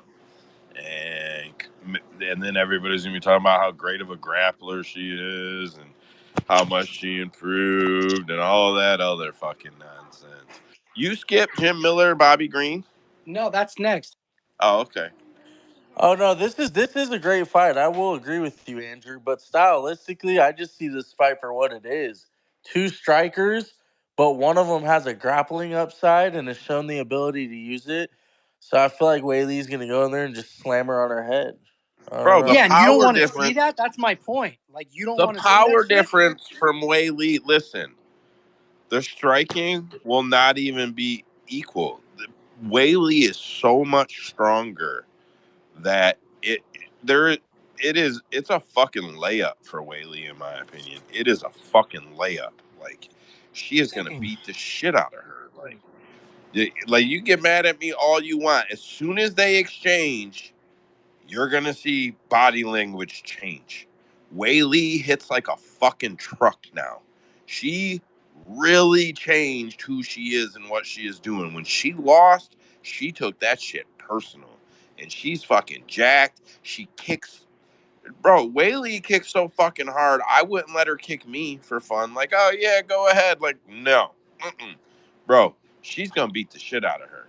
So let me get I this don't even straight. see it as a fun fight to watch. Joe, help me understand. I think that the big reason why some people don't like women's MMA is because of the lack of maybe ferocity or the lack of finishes, right? The lack of aggression. You just said this girl's going to get her shit pounded in, right? Like, dude, isn't that what you want to see? I'm sure that's what you wanted to see Tatiana do, was just fucking maul the girl. Dude, that's great shit. If we can get finishes in title fights, like, how can you not be happy with that? So I'm not. I just think it's an easy fight for Wei Lee. I don't. I just think it's an easy fight, and I don't think it's a UFC 300 fight. Um, I think it was strategically placed on UFC 300 to try and up viewership to particular markets. Yeah, That's that's fair. just what I think. It's just what I think. Dead Picks, what's up, bro? Yeah, Joe hit the nail on the head on this one. It's this fight is to appeal to the Chinese market, to the Asian market, because the UFC's been wanting to crack into it for the longest, but one obviously reigns supreme over there. Just because you gotta think about it like from a hardcore casual, just from a casual, like this is not a 300 fight. Like this is like not like the title fight that the casuals are gonna want to see. They want to. Yeah, they want blood, guts, and violence, and yeah, Wei Lee is blood, guts, and violence. But I mean, like Kate said, it's obvious, what this match is. It is what it is. It's a striker versus striker with the wrestling upside for one of the strikers, and yeah, Wei Lee's gonna use it. So, I mean, me personally, I'm a fan of Wei Lee, so yeah, I don't mind the fight, but in reality, like looking at it from like the whole, I can't get behind this fight being 300 caliber title fight. But I mean, it is what it is. We're gonna get what we're gonna get, and I'm gonna bet Wei Lee. So yeah. I hear you. So, is it Joe, gonna let me ask bill? you something, bro. Is it gonna bill over the Wei Lee fight? Huh? What was that? Or is it going to bill over the Gaethje fight or under the Gaethje fight? So that's what I was going to ask, because here's my thing. We have two more fight announcements. We all know what they are, right? If I'm being honest, because I was going to ask you, Joe, is that card done? Because as far as I'm concerned, I feel It's like that got to card is be. done. And I feel like Yeah. the main event is going to be Holloway and Gaethje. Yeah, in my opinion, unless they can get unless they can get a heavier weight title fight on there to make it a triple title fight deal, bullshit, which Right. I guess they may still go for because they could put any title fight on there at that point. Do you guys want to know my opinion? Yeah. If Dricus beats Sean this weekend, that's your main event. Adesanya Yeah. and Dricus. Yeah, 100%. Izzy's injured though. I've been saying this Nah, for like No. 6 months. He'll bro. fight at 300 against Dricus if that opportunity presents itself. He'll fight Sean again if that opportunity presents itself, in my opinion. We'll see. I think Izzy. Go ahead, Andrew. Get the other fights out there. Let Cade get his deal in, and then we can all just talk about him for a minute. Okay. Yeah, because I do want to touch on that, but we do have to move on. Next is it was announced today. I'm actually excited for this fight. I'm sure if you guys are longtime fans, you can put some respect on this man's name. He was at UFC 100. He was at UFC 200, and now he's about to be at UFC 300. Jim Miller, fucking 40-year-old Jim Miller, is going to be fighting Bobby Green. This fight has been put on 3 times, I think, been canceled 3 times. I feel like it's going to happen this time, gentlemen. What do you guys think? Daniel, go ahead, bro. You got your hand up. Well, first of all, I disagree 1,000,000%. Even though Weili Zhang, she hits harder, but Nan Yan is more technical, hence her 9 decision wins. She will become the next Chinese champion ever in the UFC history. I got that fight just like Belal Muhammad, decision. Secondly, I'm so excited. Yes, this has Bobby Green versus Jim Miller. It has been called off 3 times. This is the 4th time. I'm so excited. I got Bobby Green by knockout, round 1.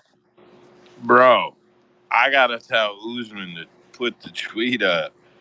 Bobby Green and Jim Miller have a total combined their total combined professional fight count is 99 fights.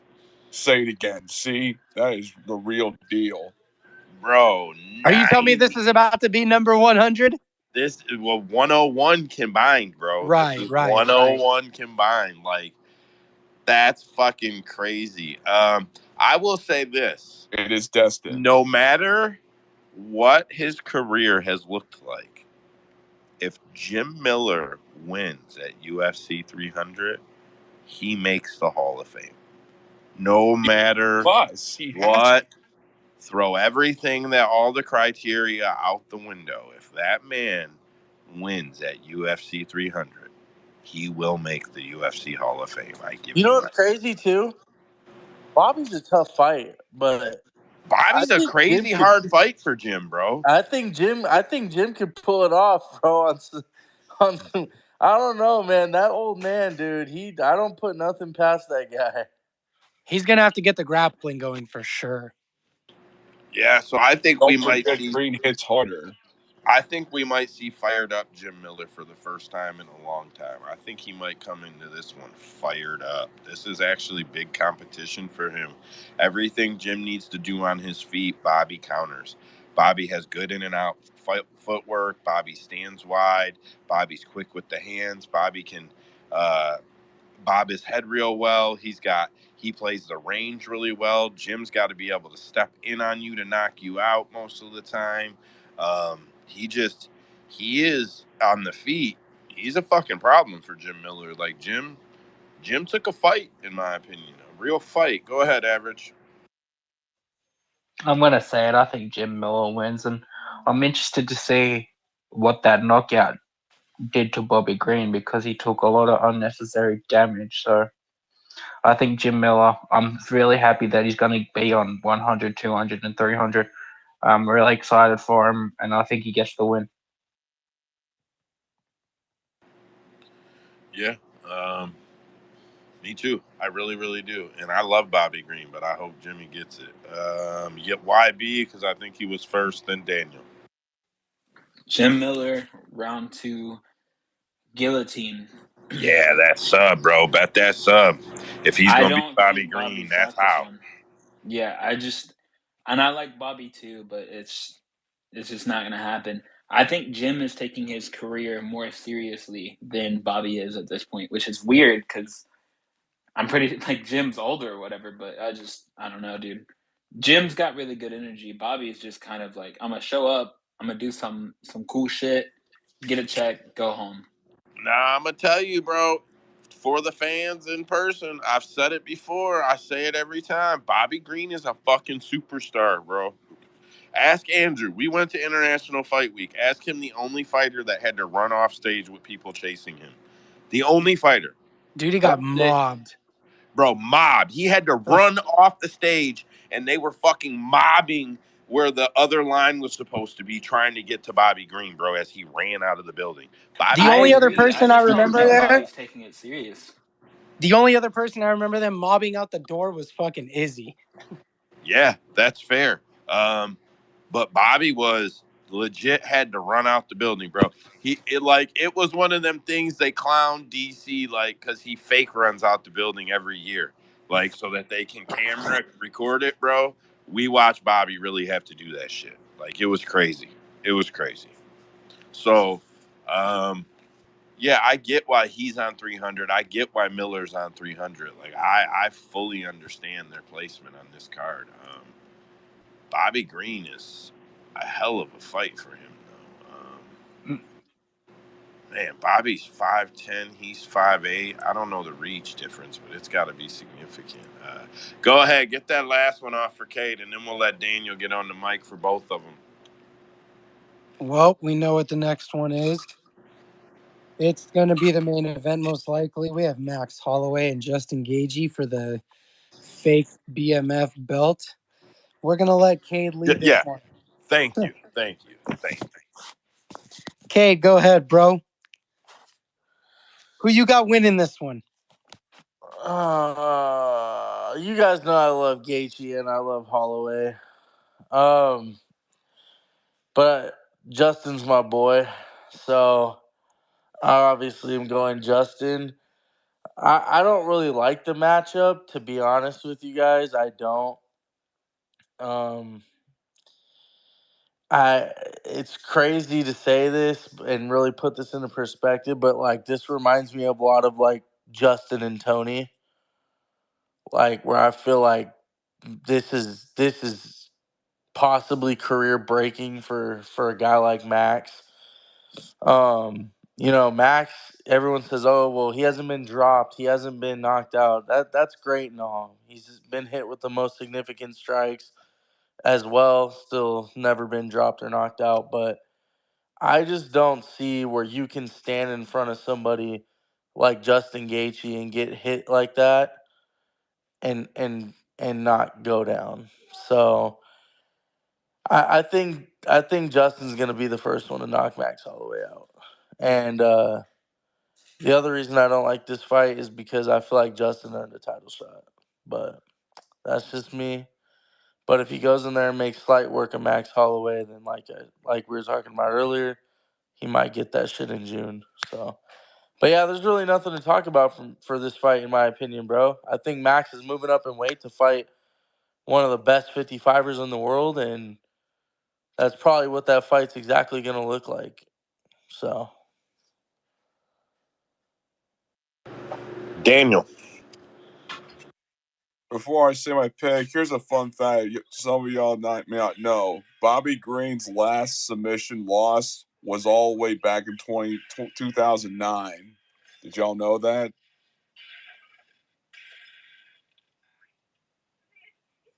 Say that one more time. I said, Yeah. here's another interesting fact. Bobby Green hasn't been submitted since 2009, and one of them was handed to him by Joe Lozon's brother, Dan. Yeah, I was taking a drink or something. Yeah, I knew that. I have his page up in front of me right now. Yeah, So yeah. not I very didn't fair, I didn't but know that. So he has never been submitted in UFC. Okay, well now on to the fight, to the picks.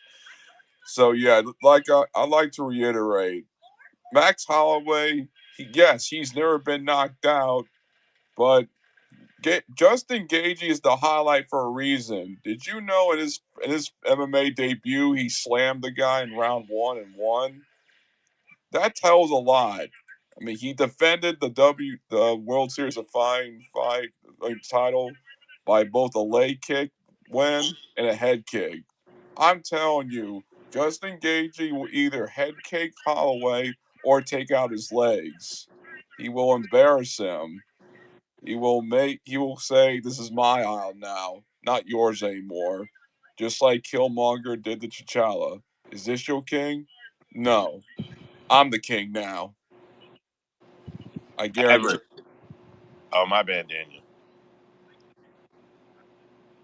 Average, go ahead. I think I saw this matchup coming a mile away, by the way. I just saw it coming. I think Justin Gaethje is going to go in there. He's going to first off, he's going to kick Max Holloway's leg off. He's just going to brutalize his leg, and then he's going to finish him. I think it's going to be absolutely brutal. I think Justin Gaethje is a lot more patient than he used to be. I think he's just going to be patient. He's going to time Max Holloway, and he's going to pick him apart and murder him. So, in my opinion, this is going to be crazy one-sided. Justin Gaethje is going to look, because he's going to be so much faster than Max Holloway. He is going to swing. The power in his punch when he swings is going to be so evident compared to pillow fist over there. Max Holloway is pillow fist. He is pillow fist. I'm not being mean. He don't knock people out. You don't hit a dude 500 times in a fight if you got knocked out. Thank you, Zombie. Just ran into that shot. Thank you. Justin Gaethje would never hit somebody 500 times in a fight because you would be fucking dead if Justin Gaethje hit you 500 times in 15 minutes. You would die. He would fucking kill you. And I'm not being funny. He would beat you to fucking death. Bro, it is. I'm be honest, like, I fuck with Usman all the time, you know what I mean? And like, I'm gonna give it to Cade because I know Cade really likes both of these guys, bro. Your homie's got to beat your hero's ass right now, and he's gonna fuck him up real bad. Well, I guess for you, it would be the hero's got to beat your homie's ass real bad to teach him a lesson, bro. Like, I personally think that if you don't think Max Holloway changed or something was different about him, I really think Justin Gaethje changes Max Holloway. I said this months ago. I said when this fight first got talked about, bro, he will change Max Holloway's career. This is fucking horrible. This is fucking horrible, man. He's gonna destroy Max. Like my heart tells me he's gonna hit him so hard, Max is gonna have no chin. Like Justin Gaethje will steal Max Holloway's chin from him, in my opinion, bro. That man hits like a fucking truck. God damn, bro. I just feel like that's horrible decision making for Max Holloway. I don't know, man. When Justin Gaethje said I don't want to punch Max Holloway in the face, I felt him like, yeah, you don't want to do that. You just want to let him be cool and ride off, bro. Like, I don't care what Because he knew. Because he knew. I don't care what Justin Gaethje opens at. I'm betting his ass. YB, go ahead. No, I just agree, dude. I honestly, I hate this fight. Like, it's gonna be fun and everything, cool, sure, but I've said since I first saw Max say, because it's been like what, a month or two or something. Like Max has been calling Justin out on Twitter. I did not want this fight at all. It makes no fucking sense. Bro, Max, I was trying to find the stats right now. I don't even know how to find him, but I was trying to find him.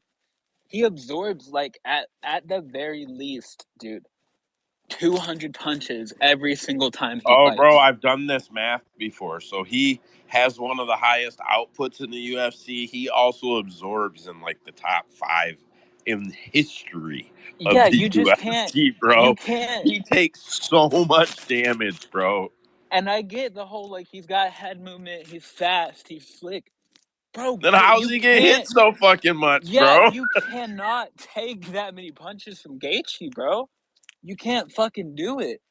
He Yes. hits too hard. It's just not. It makes no fucking sense. He had problems with Dustin, bro. I just don't understand it. And for Bro. what? For a belt, bro? Max already had the fucking belt. It does nothing for him. And it's for a belt that's not even real. And YB, I swear to God, bro, if they were like, we'll give you 10 grand to let Justin Gaethje punch you in the face, or that same 10 grand to let Max Holloway punch you in the face 4 times, I'd be like, oh, Max all day. Give me Max, bro. Fuck All that shit. day. 4 times? Let's do this. He don't fucking knock I'd rather nobody get out. Nah, bro, nah. See, now you're just disrespecting him because now you're comparing professional fighters' chins to average Joes like us. Bro, No, I I'm not promise you, talking Max will about put my your ass out chin. with one punch. Nah, One punch. Yes. based on what? Based on the fact that you're fucking tiny and you can't take a hit like fucking professional fighters can. Listen, bro, chins aren't trained. I don't think you understand that. There's no chin in the world that's ever been trained. That's not real. You I'm can't pretty train. big, puppy. You can't train a chin. You can take a punch or you can't. That's it. I've been punched a couple hundred times in my face. I can take a punch. I'm okay I'm with it. Mexican. I know I can take that shit. I've been hit a bunch of times. It fucking sucks, but I've been hit a bunch of times. Bro, Max will Dead put you to pick. sleep. I don't know, man. Maybe with 400 or 500 of them. Dead picks. Go ahead. Yeah, what do you call it? So I have I was putting hearts and clapping my hands, when with the little emojis when you guys, were talking about Holloway, being disintegrated, and man, like it just brings a little more comfort to my, black heart, because man, like what you guys are, all the Holloway fans are about to feel what I went through when Tony got disintegrated, because ever since that Gaethje beating, obviously it's been downhill. But if the same thing could happen for Holloway, my God, like, and believe me, I'm not a Holloway lover, right? I'm a Holloway hater on this side, all right? I never liked the guy. He was boring. His fights were boring. Every time I would fall asleep during most of his main events. And you know why? Because he Bro, he fucking got that forfeit. Ricardo Lamas fucking 10-second fucking highlight where he pointed at the canvas and became a superstar. He was boring, bro. I agree with you, Pix. I agree with you, bro. Man, and bro, I'm just when it happens, when it all comes to fruition, when everything's said and done, I'm hoping, I'm crossing my fingers, I'm praying to the MMA gods that Holloway, I don't really, I'm not gonna pray for his downfall, but I'm just hoping that other fans will experience the pains that I have went through, because it has not been fun being a Tony fan. All right, like let's just put it that way. Safe to say. So God, listen, I am a believer, and I have said this before, and I'm not being a hater, and I think he's a really great guy. I mean it with all my heart, bro. I think Max Holloway's a really good person. Like, he's cool as hell. He of treats course, people well. of You've course. never heard anybody talk about Max treating them poorly. And that says a lot, because people love to tell you when stars treat them like shit. They can't wait to tell you how bad they are, right? Um, I think Max is a really, really good dude. But I've I've been saying I think he is the champion of the weakest 145-pound division that the UFC has ever had. Um, He's and low-key an extremely cocky fighter. no, bro, he didn't get to the belt till they all left. Till they all went up to 145. You can go check it. You can go check everybody he couldn't get past in the rankings. Go to whatever the site is that has the records of all the rankings. And as soon as Connor and Dustin and a couple other fighters left, Max got the belt. That's the truth. He was the interim champion. Max didn't beat the champion to get the belt. Max was an interim champion and became champion. Yeah, he Uh, beat a Pettis through missed weight. yeah, he just, you know, like he would not. I don't feel like Holloway would have had the success that he had in the division a couple years before that. And you know, He was losing. yeah, that, I mean, my point is, yeah, my proof is that he didn't have that success until they Do all you know left. how young he was when he first got in the UFC? Like, he was like 20, bro. So what? Oh my God, dude. I do give him. I will say this. I do understand what you're saying, Joe. If you really look at the resume, like some of the guys he beat, but I will say he did beat Charles. He did beat. Charles Torrey's esophagus. Come on now. Yeah, because Max whooped his fucking ass and he quit. And I will give him the Aldo wins as well. But I understand what you're talking about with Ricardo Lames and all those guys. Like I get that, but I'll give him the Aldo wins and So I have to say he fought the worst Aldo that has ever fought. yeah, but he beat Aldo before Connor didn't he? Fuck After. no, he didn't, bro. Are you crazy? He beat Aldo twice after Connor did. The worst Aldo he's ever fought, as if the guy didn't jump down to 135 and reignite his career. What, dude? What? He reignited his career. He got that belt and shit, huh? Bro, I Oh feel like wait. Connor wants to cuss you out He right got now. that title shot at 135. How the fuck did he reignite his career at 135? How? Dude, did he not pull some wins in the 135 division? So that's reigniting your career? Yeah, he kept Kinda, his yeah. career going, bro. What do you mean? I mean, he would have gotten the title shot again if Marab didn't say, "Here, have a hug." Yeah, but most people in his position, after losing his belt I and mean Anthony. being called the best featherweight of all time, he lost No, his I belt. look. He fought the He same was the guy best again, featherweight. I mean Anthony. lost again, and then he went down to 135 and stayed with the UFC. Most people would have just retired after the 145 losses. I mean Anthony Pettis is a good win too when he fought Pettis back in 2016. I mean, Pettis wasn't a featherweight. Pettis missed weight in that fight. I mean Cater's a good win. I mean Yair So he went Rodriguez is still a good win. 3-3 I mean, at 135. I don't think that's reigniting your career, bro. and I mean, dude, to be honest with you, Joe, and I'm not even trying to say it like this, but a lot of people, especially in this space, thought Arnold Allen was going to kill Max Holloway, and Max Nope. Holloway whipped his ass. I did think Arnold was gonna be able to box with him. He was not able to box with him. You got to admit, Yeah, that's people. fair. There were also people But who thought that we're Max was going comparing to that do. to Justin Gaethje, though, bro. No, we're not going to compare it to because you guys know Because I love Max Justin Holloway, beat the but brakes off both them boys in one night, in my opinion. But Cade, I'm gonna be so Team Cade through this whole thing. You have no idea, bro, because I'm Team Justin. Justin is gonna murder this. yeah, I man. mean, I don't care if he what don't was it? open at minus 400. It's free money. Just go No, get it. Justin opened at Whatever. minus 140, and he's minus 200 on the book right now. Let Connor J speak. I think he's Bro, going to he should be explode. minus. He's gonna be minus 400 by the time Well, that bitch listen, goes if you off, want to bro. bet Nobody. Justin Gaethje, I'd bet that shit right now. But all I'm gonna say is Justin Gaethje's I love him like in real life, and he's also my favorite fighter. I love Max Holloway. But of course I want Justin to win the fight. I'm just hoping. My only hope for this fight is that if Justin wins this fight, he does it without killing Max Holloway. But I just don't think that's gonna happen. I really don't. You think Max can Connor, last to a decision? Connor, You say fuck what? no, bro. 5 rounds with Justin Dude, he's Gaethje, not dude. making it past 4 rounds, guaranteed. Yeah, no way. Connor J, I've been seeing you all on the emojis, bro. Get after it.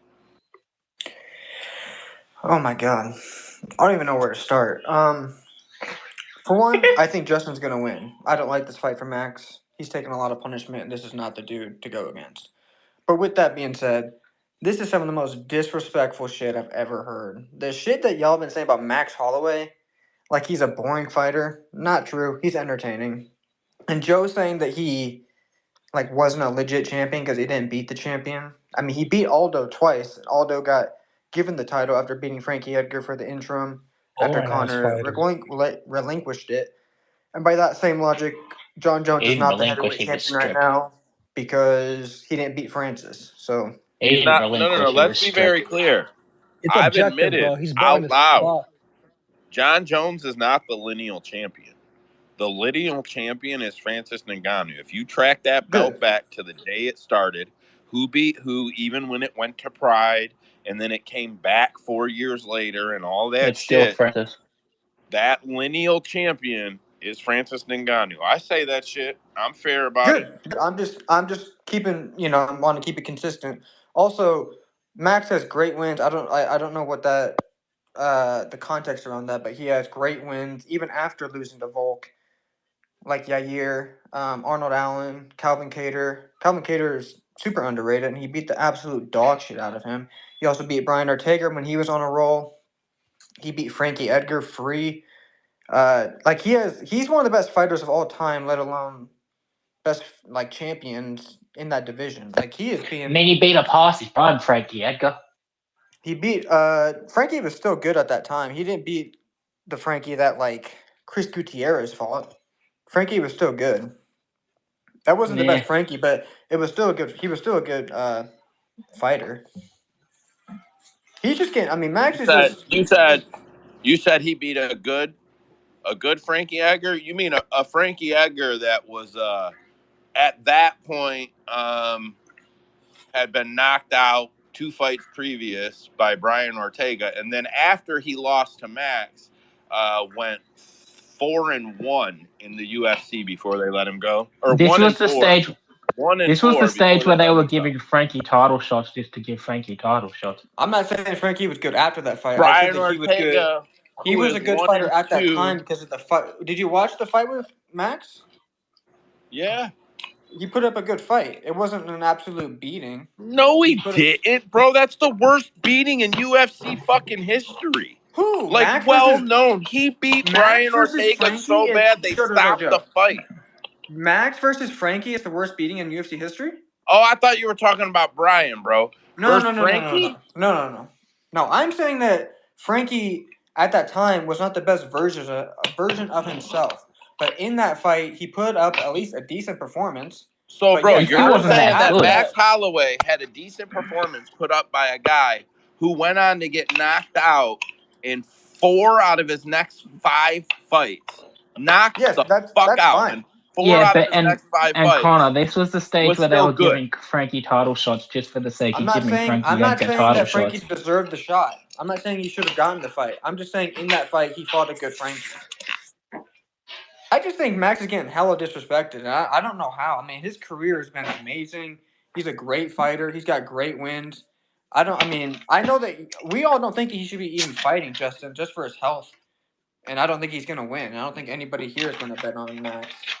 But, man, I mean, I don't know what Max did to y'all. Was it Dead Pigs? Were you saying, like, you're just waiting? You didn't say this.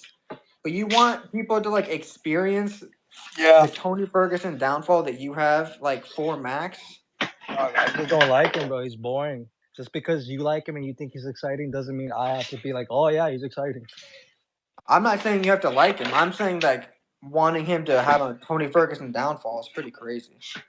He's saying that because of the fans, man. Max Holloway actually has some of the most toxic fans in the whole freaking sport. Thank you, Average. What does that have to do with Max?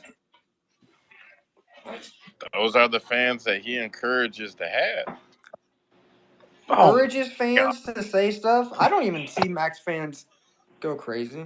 He's I one of the mean, most active people on social media. dude, He twitches like 8 hours a day, bro. Like, dude, his what do you fans, mean? his fans called Volk a paper champ for 2 years because of the second fight. Volk beat the shit out of that man. 15 fucking rounds, In the third bro. fight, but you could argue in the second fight that Max could have won.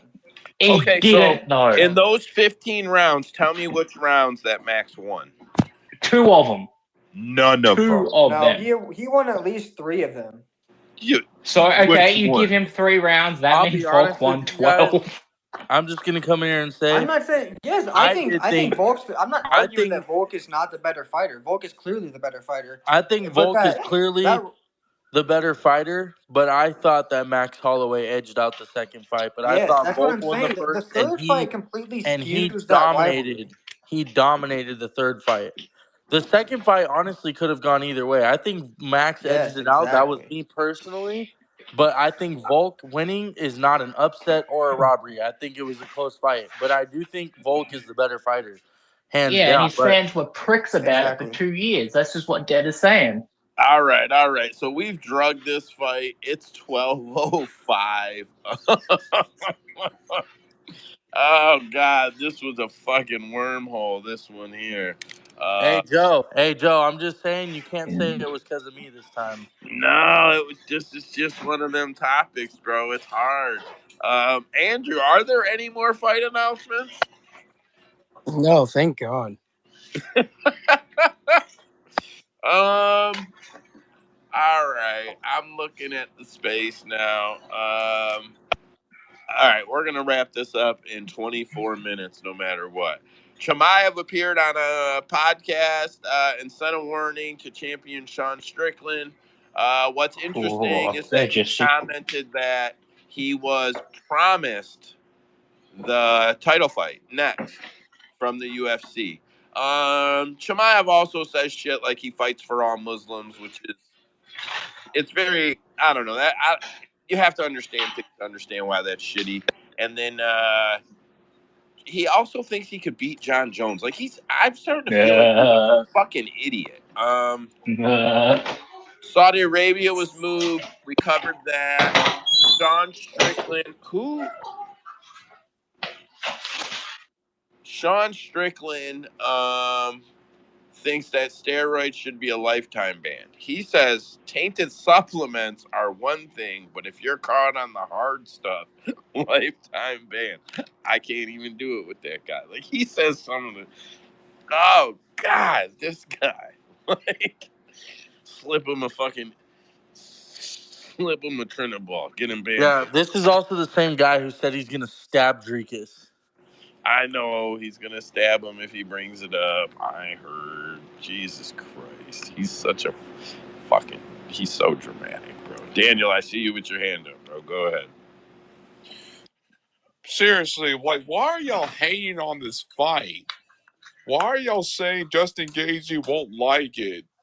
I'll have you know, the man who dropped the atomic bomb on Japan, it's a documented fact. He said, I would do it all over again. I did it for my country. Daniel, we are literally 10 minutes past the Gaethje fight.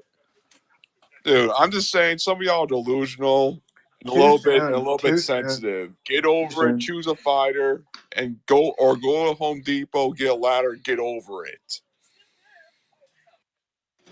My bank stack's gonna get over it when they get over on Max Holloway's bitch ass. Apparently Paulo Costa has not signed his contract yet. Like, He was probably drunk. bro, He was probably too drunk. how we does he saw get that this coming. close? How does he get them to print the promos and post the fucking internet? How he is the master of being like, Joe, did you well, not see me going off on this guy in the chat a couple days ago? Because he was drunk? bro, I don't even. Which guy? What are you talking about, Andrew? Paulo. No, I did not. Oh, I you missed disapprove it, bro. 100%. So, Joe, What? I just wanted to tell you this real quick. I'm bummed out about this UFC 298 card. I can't lie. Because Robert Whitaker and Paulo Costa is probably not happening. Fuck no, it's not happening, bro. That fight's Probably. already They off. take off. They literally take off a fight that I was actually looking forward to seeing live in person. Tai Tuivasa and Ty And they Burton, put that in the apex. and put that shit in the apex. Then Tatiana pulls out of her fight. Hold on, let me just tell you my luck. By the way, a week and a half ago, I put in for a giveaway on Instagram with a guy that does giveaways, and my friend won one to 295 and got tickets to the event for his birthday. He won the giveaway, so I applied for this giveaway. I won the fucking giveaway. 2 VIP tickets where I can go in the VIP lounge for UFC 298. That's badass, bro. But And then he tells me I win the giveaway 2 days ago. And 2 days later, Tatiana Suarez pulls out. And I'm like, motherfucker, that was literally one of the only fighters I gave a fuck to see actually in person. then the fight that should be on a card like 298 Gaethje Holloway gets announced for 300. That doesn't make much sense. You're having a great time, bro. I mean, still have fun though. At least like some people will be there because they pulled out of fights. They'll probably be in the VIP lounge. That's how that works. Maybe. Who knows? But yeah, just bummer, bro. I was really bummed about that Tatiana shit, but that whole Robert Whitaker and Paulo Costa, like I'd like to see that in person, but let's be real. Paulo be You drinking a know beer what the at UFC VIP. need to do? They need to send someone from the UFC to send Paulo's contracts in person and like have like a lawyer or something witness him signing Listen, that bro. shit, dude. Listen. USADA found him 800 times last year. He's not hard to find. I, he he has to be clever. You ever talk to him, Kate? Like he's got to be able to tell you, like, yeah, brother, I'll be there, and then not. He's got to be slick. He reminds me like if you were talking to Ricky Ricardo, he probably would trick you. You know what I'm saying? Like you would feel like, nah, fuck Ricky Ricardo. I'm smarter than a motherfucking Ricky Ricardo. And the whole time Ricky Ricardo's working your ass over. You know what I mean? So like I Ricky just feel like Ricardo from the Lucy Show. yeah, bro. Yeah, I think they're gonna have to. I hope they're working on a replacement fight right now for Rob Whitaker because I would love to see Rob fight in person. But Joe, Who is he gonna fight? wait, Brandon Allen? Joe, who the you hell's know, Ricky Ricardo? You never saw I Love Lucy? Oh, that guy. Yes, of course I've seen I Love Lucy, both in color and black and white. Average, how have you seen that, bro? I know I'm the youngest one What here, the but fuck? probably I watched a lot of older stuff growing up because my mother. Yeah, me Bro, that too. I shit's even watch old before shows me, with my bro. with my with my dad all the time. You know, Welcome Back, Carter, Sanford and Son, I Love Lucy. Oh, that was good shows, bro. Them was good shows. Them was good shows. Amen. All right, all right. So Paulo Costa's not fighting. We covered that. I mean, yeah. I don't. How does he get him to do the whole promos and everything? Like, bro, that cracks me up. He must talk to the woman that does the stuff and be like, "Hey, baby, you know I'm gonna fight. I need you to get the promo out, though. I gotta know." Like, how the fuck they put out the whole social media? Dana White fucking announces it. He's like, "I didn't sign the contract. I don't know what they're talking about." Like, that dude cracks me up. What a Listen, this one I'm really excited to talk about. Joe Rogan had Sean Brady on the JRE on the Joe Rogan Experience, and they were You gonna bring discussing up Joe Piper? Joe Piper and that he broke Francis Ngannou's record on the punching machine, the Wasn't same one that recorded, didn't happen. Francis set the record on. But the guy who made it was there and wouldn't record it. He said, "No, I think something's wrong with the machine." And then I assume he fucked with it again because Sean said Joe did it again and the guy still gave him shit. So Joe did it again and the guy still gave him shit. I don't know that I'm buying that Joe Piper hits harder than Francis Ngannou, but now I got to know. I need you to tell us Wouldn't that that it's be funny? calibrated, and I need to see Joe Piper hit it. Like I need to see that now. I need you to say it's all set, guys, and I need to see Joe Piper hit it. It's got to happen. It's got to fucking happen for me. I'm not gonna be I happy. don't trust those machines anyway. Well, I mean, if it's the same machine and it's calibrated and he fucking hits it harder, he fucking hits it harder. But I understand they can be manipulated. Daniel, go ahead. So, oh, I wagered they pay him to just look good for the promos, and then that's how they pay him. I believe that, and also he probably sleeps with the woman who does the promo, like No, Eric so Cartman's gotten. actually, if here's the funny thing, if you go, so they this fight poster exists 4 times now, right? Yes. Like the Whitaker Costa fight poster exists 4 times. I'm pretty Yes. sure it's the same picture of Paulo Costa every time. Like they just have a stock image of his ass. They keep throwing Yeah, up didn't the they? poster. Didn't they do that with Nick Diaz? Didn't they use it back in the day? Didn't they use a picture with Nick Diaz that was like 6 years old and he was bitching about Yeah, he this looked like picture an is old me? fucking man compared to the picture. Yeah. Or they might have someone dressed up in that green screen costume, and they put his image on it. They did that for No, they're Spider-Man: Far clearly From just Home. it's just a fight poster, bro. They're just stock images. You can go get the stock images off Google yourself and make those posters. Like they're Really? just, It's that yeah. simple? Yeah, you just Google the fighter's name and then put a space in and type .png. You'll get them all. All Damn, the I did not know UFC's that. images, all the UFC's images can be found that way. So during an interview with Shaquille Mojari, I believe is how it's said, Sean O'Malley was asked about Corey Sandhagen getting a title shot. Sean responded saying, "Yeah, there's some legal stuff I can't talk about. Corey, yeah, Corey, no, me and Corey are going to fight someday, 100%. I don't know if it's going to be be this year or next year. Uh, but yeah, I think me and Corey are going to fight. I think Corey is a good dude. I like Corey, but yeah, that fight will happen someday." Then Shaquille said, "I wanted to ask for more details, but you said legal stuff?" Like with a question mark in his voice, right? So um, and then he kind of muttered involving Corey. And then just like when he said involving Corey, Sean kind of gave the cut, like on the video, like gave the notion, like, nope, we're not talking about that. So the topic just cut away. So here's what I'll say. I feel like I remember Corey Sandhagen being one of the guys that supports the Fighters Union that is still in the UFC.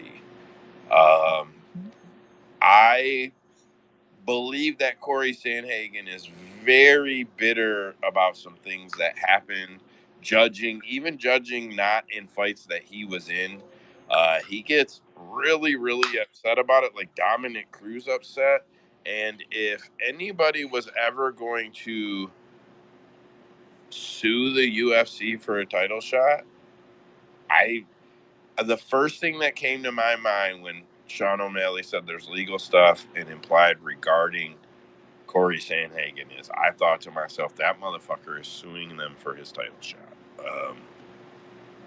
I don't know if that's true. I'm totally pulling that out of the air, but I don't know what else there would be. Like, I don't know what other legal stuff regarding Corey Sandhagen there could be. Did they have an altercation before a fight, or is there anything I don't know about that you guys know about between the two of them? Crickets. When did this happen? Um, what do you mean? When did he Couple say days that? ago. Like, Like, yeah, who 2 who days, was the altercation? Corey Sandhagen, who? bro. That there was no. You're not. You missed it. You missed it. There was no altercation. Um, so Sorry.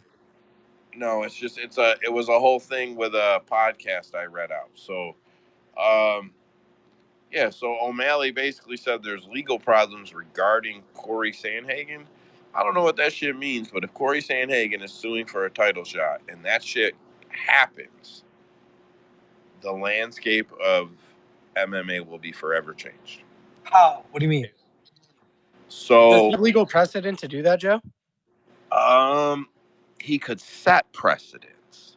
So, the Ali Act has been trying to be enacted for years by people, right? But one of the things that fighters do in the Ali Act is they have legal right to their ranking and to the fights that come ahead of them, right? Like there's ways that they have to fight it down and then they get to fight up and then like, you know what I mean? Because not everybody can fight up. Not both fighters can fight up in a fight, right? But like it's very systematic how it's done. And there have been times, I wish I could recall one, which I can't, but there have been times where fights were booked and um, fighters literally filed a lawsuit because they were entitled to that match. That boxing match against that ranked guy is theirs, and then that fight is legally canceled. And then this guy has the choice to, fighter A has the choice to now fight the guy who filed the lawsuit or back down from the fight, surrender his rankings, or however it would work. But if an MMA fighter were capable of pulling that one little piece of what they do off over here, MMA is forever changed. The Ali Act wouldn't even one of the most important pieces of the Ali Act to ever exist would now have precedence to exist on its own without an act in place in MMA. It would basically be like the UFC could no longer book fights without meritocracy because everybody would be able to file a lawsuit for the fights they are entitled to next. So basically, no more like skipping the line, all this no more prize yeah, fighting. right. No more prize fighting. All meritocracy fighting at that point. Because Dang. you couldn't even sign for a prize fight if you're ranked number 9 and you're like, yo, I want to rank fight number 15. It's a huge prize fight. I just want to do it. But you're Jorge Masvidal, so you're a superstar at number fucking 9, right? So number 11 has however the structure works, he's entitled to fight you. So now Jorge can't fight Nate because Darren fucking Till has the legal right to fight Jorge. Or Jorge has to give up his ranking to go down and fight Nate, which is fucking crazy, but that's how it would work after that. As soon as the fighter pulls that off, that is how it would work from that day forward. That sucks because that means guys like Ankalaev and Merab are gonna have fucking they're gonna have their fucking way. That's horrible. On the flip side, guys like Merab would be stripped of their ranking for not fighting Aljo. He wouldn't have the choice. You're stripped. You're out. You have to do it. Them guys need to move up, so you have to move up. No fucking choice. So it Yeah, would. bro, you can't be sitting here complaining about not getting a title shot, and then you actually get one, and you're like, oh no, but I don't want to fight him. I want the title fight with that guy, not that guy. Get the fuck out of here. Fucking Yeah, like Hornets, I don't Aldo believe in that shit. shit. So I feel like it's work. I feel like these guys they want the job, but they don't always want the job. Like it's a job. Fighting is a job. You go to work. It's a fucking job, bro. It's not anything other than that. And these guys lose track of that. They do. They lose so much track of it. All right. So I don't want to stall up too much. But if that assumption of mine is even a little bit right, holy fuck, MMA will forever be different. Chael says there's no contracts on Conor and Mike yet, and it's not happening in June. There are no contracts on it. Nobody fucking is arguing that, and it's probably not happening in June. I believe Chael fully on that. Chael also says that Jorge Masvidal versus Nate Diaz is amongst the worst ideas I've heard in a meaningful period of time. He is correct. It sells in the UFC. It's worthless as a pay-per-view boxing match. It sells in the UFC on a fight night. They could collect the bag. They will make less money. Nate Diaz is going to make out for whatever Jorge Masvidal pays him. If it's a co-promotion, they'll lose money together. It is a stupid fucking idea. Matt Frivola is training right now. He's doing 5-5-minute rounds with a fresh body every round. Jacare Sosa decided to jump in for 5th round, and Jacare was much bigger than Matt in there. Much bigger. But Matt looked good, and I'll be honest, man. I feel like Matt is on his way up. I think he's struggling to find his path to get there a little bit because I watch him on social media, but I think Matt is on his way up. Couple title fights added to the 166 card. Stamp Fairtex will defend her atomweight title against Denise Zambaga on March 1st, and Ty Rotolo will defend his welterweight submission grappling title against former IBJJF champ Isaac Mitchell. I only brought that up because there's only Because two of Stan them. Fairtex is the shit. No, because do you guys think that we see cross promotion between Bellator, PFL, and ONE in 2024? Bro, I'd that'd hope be so. dope. I'd hope so. Because I want to see Stamp fight some peeps in PFL. That'd be dope. Oh wait, no, she can't. She's too small. Yeah, she's too small, but here's what I'll say. ONE's going bankrupt. ONE will be, I'm not the only person who knows that.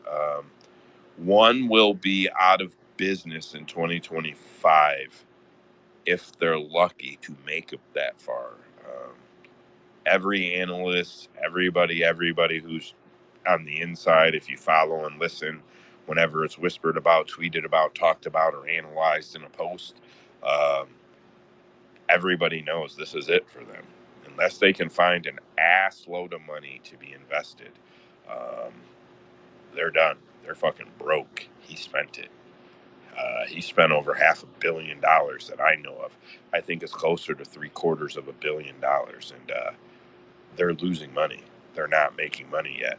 They have fucking TV deals that get them 100 million fucking views, and they can't figure out how to make money. It's the craziest fucking thing I've ever heard in my life. Like, I can't understand it for the life of me. Um, yeah, I, I, I don't get it. I don't understand. So, Let them uh, sell. if they don't cross promote, they'll be gone. I think you could see a situation where they are also absorbed by PFL. And PFL tries to keep all three brands alive because they're actually the monopoly if they buy them.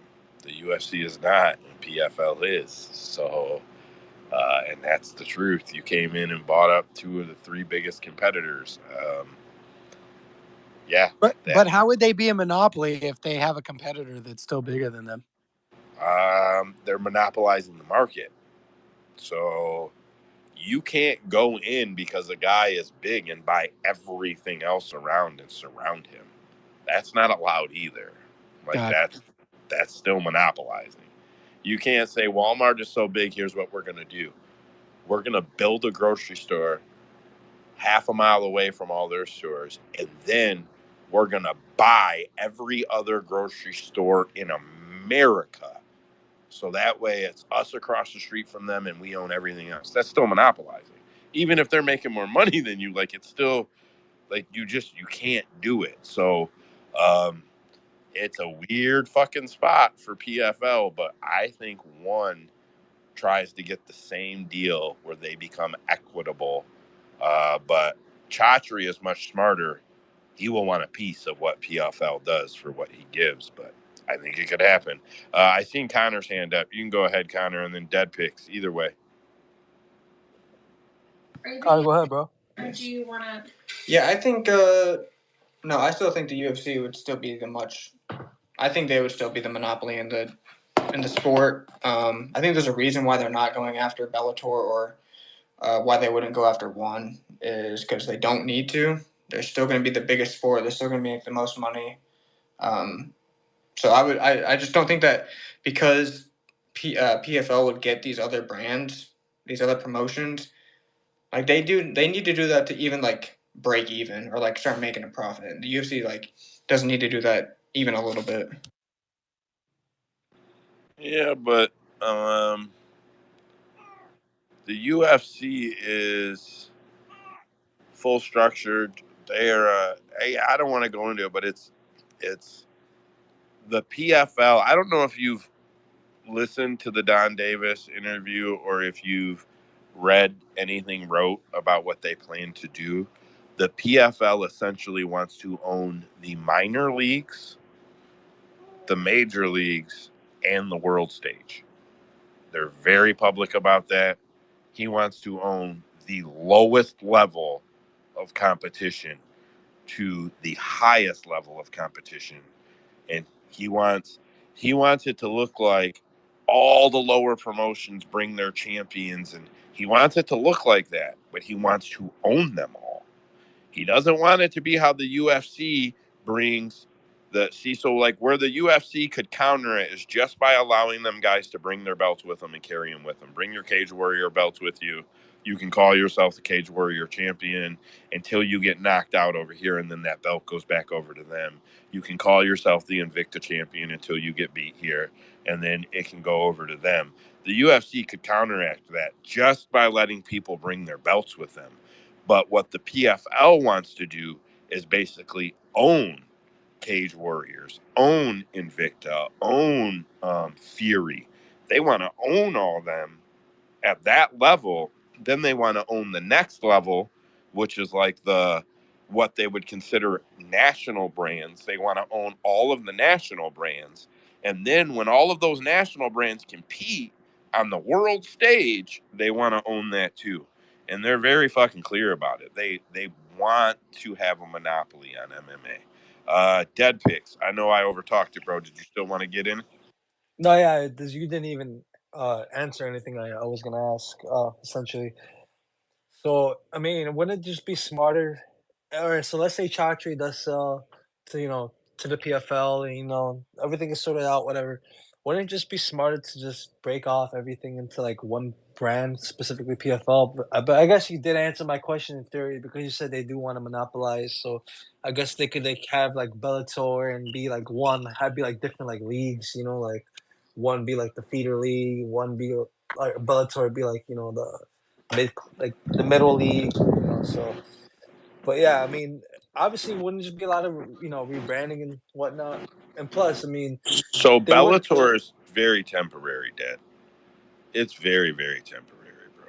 So like a 1 year stand, one card stand type of Two, thing. two. Okay. No one's under longer than a 2-year contract with them. So anybody that the PFL can't get to switch over, which they already are. Don Davis already said they've already re-signed a lot of the fighters into the PFL brand. But nobody's contract lasts longer than 2 years. So even if they get to the point where like, hey, we've got all the big guys, they can just cut that bitch after a year and keep who they wanted. You know what I mean? And the first thing they're doing is this super card, which the point of that really is to determine who the real champions are for their brand. It's clear. Nobody's going to look at that as, oh, he's the PFL and the Bellator champion. No, you're one company. You're one fucking company, and we all know it. And the reason the UFC didn't buy Bellator is because, for what? None of those guys could matter in the UFC. Like, all right, we got MVP. Maybe nobody's even confident he's gonna beat Kevin Holland. Like, I haven't heard anybody like, oh, he's gonna smoke. Nobody. Everybody's like, eh. Everybody is like, meh. Like, we'll see. We'll see. Michael Chandler's best he could do was not be a champion, and he's a great fighter. But the best he could do was not be a champion. Like, the best they have, AJ McKee. Come on, nobody in this room think AJ McKee walks into the UFC and beats a top 5 guy right now. Nobody thinks that. I like AJ McKee a lot. I think if he could fight the number 10 guy, the number 7 guy, the number 6 guy, get that type of experience under his belt and beat them, which he may not, then maybe he could fight the number 5 guy. But like, bro, them people are not ready. And a lot of Bellator were guys that were no longer in the UFC, right? So if you go look at the fucking PFL supercard, like, it's almost like, are you fucking kidding me? Like, it looks like an old school Bellator card, half full of fucking former UFC fighters, bro. That's guys that would get smoked in the UFC at that. Like, where's the? Uh, PFL versus Bellator card is... So that's their Saudi Arabia card, though. Riyadh. See, they're trying to give them the biggest fucking thing they can. So, Renan Fiera versus Ryan Bader. There's no mystery there. We all know Ryan Bader gets beat the fuck up in the UFC right now. There's no mystery there. Johnny Eberlin versus Impa. Mystery. Mystery if those guys could come over to the UFC. Okay, so there's one. Maga Karimov versus Jason Jackson. No mystery there. Jesus Pinedo versus Patricio Pitbull. Yeah, okay, nothing there. Kapoza, I know I can't say his last name right, versus Nemkov. Okay, maybe some mystery there. Thiago Santos versus Yoel Romero. Nah. Collard versus AJ McKee. If Collard loses, the only thing that's going to answer is we know he can't make it in the fucking UFC right now, even at the level he's at. And then like Aaron Pico, Chris Morris, Carissa Shields, like it's just, I'm not being mean, man. Those guys just are not UFC fighters. Don't they have a When Don, debuting fighter? Like for what's the that? opening fight? Isn't someone debuting? Like just Oh, starting for like their opening fight? I Yeah, it just just goes closed. to show. It just goes to show you. Yeah. No, I'm saying 'cause I was looking earlier, like at the card. I know what you're talking about. The card, right? The Bellator versus PFL card. Like one of the Yeah, first fights was like a opening debut fight. Like it was, I think the opponent was still be determined or some shit. It was yeah. It they was yeah. It just goes to show, huh? they need to, if one could come over, it would help them a lot. But the problem is nobody's going to take the multi-belt serious. So now it's just your belt versus the UFC belt. And we have seen people swinging this bat for 27 innings already, bro. We've been watching this game forever. You're never going to find the talent to beat them. Go ahead, bring in your best guys. We're in inning 27 of motherfuckers trying. We're still striking you out. Like I don't know. I just feel like it's a topic that's going to be something very hot mid or third quarter 2024. I think that is it. We're over the overtime, man. 2.5 has got to be the limit. And I'm trying to get it to where we're at 2. Dominic Reyes will replace Joe Rogan on the UFC 297 pay-per-view broadcast team in Toronto. Dominic Reyes, huh? Why Oh, is Joe Rogan sick? Dominic Cruz, my bad. Yeah. No, Joe Rogan doesn't leave the United States.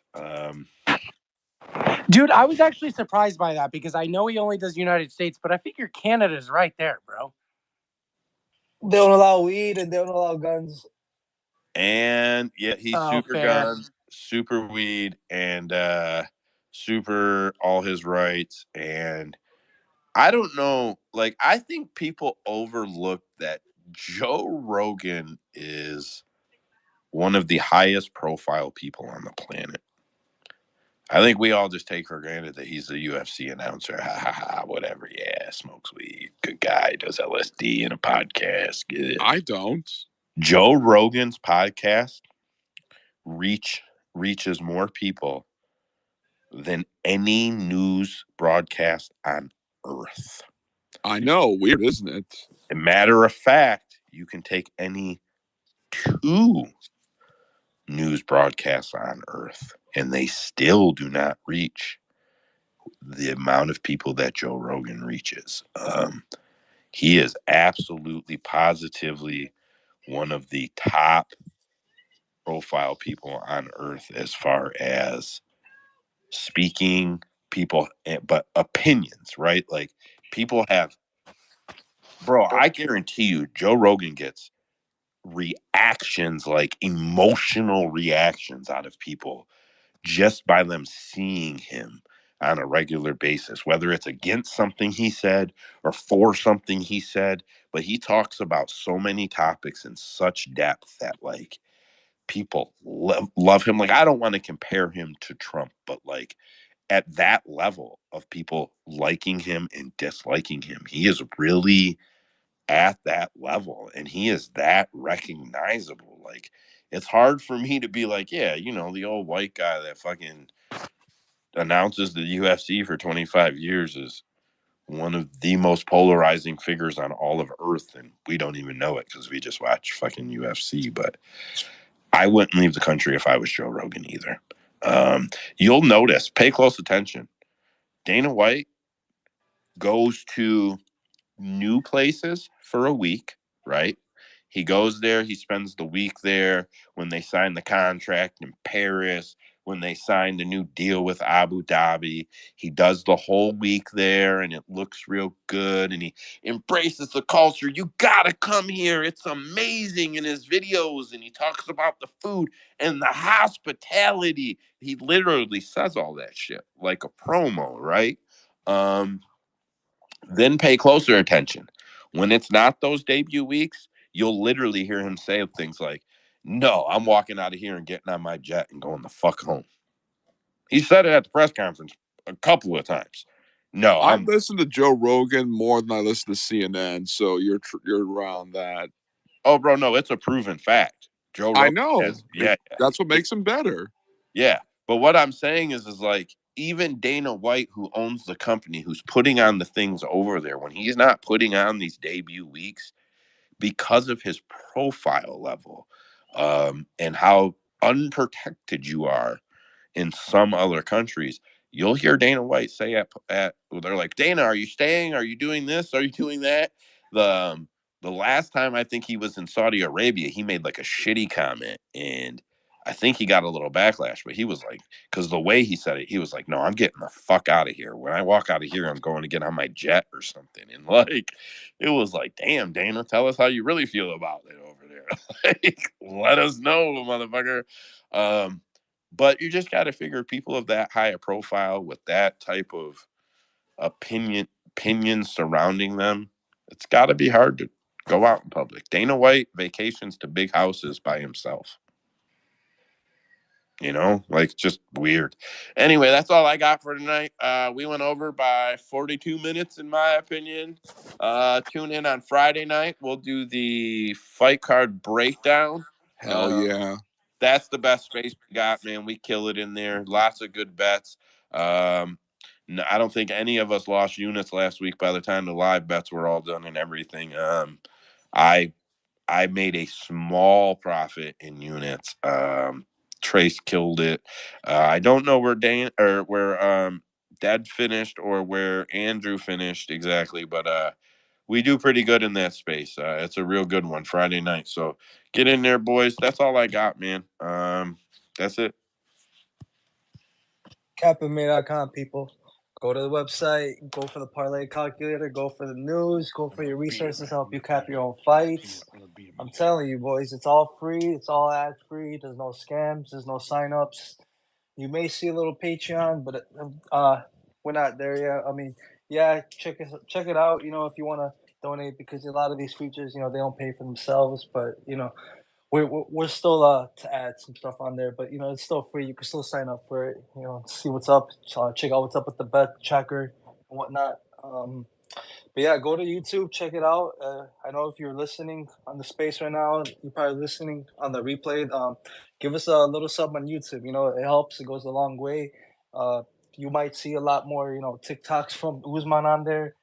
Who knows? You know, you might see a little change in the video format of what I got going on. You know, I have some ideas, nothing concrete yet, but it's definitely stuff I have to work on. So, but yeah, check out the YouTube for sure. Give it a little sub if you support the page, if you fuck with CapMA.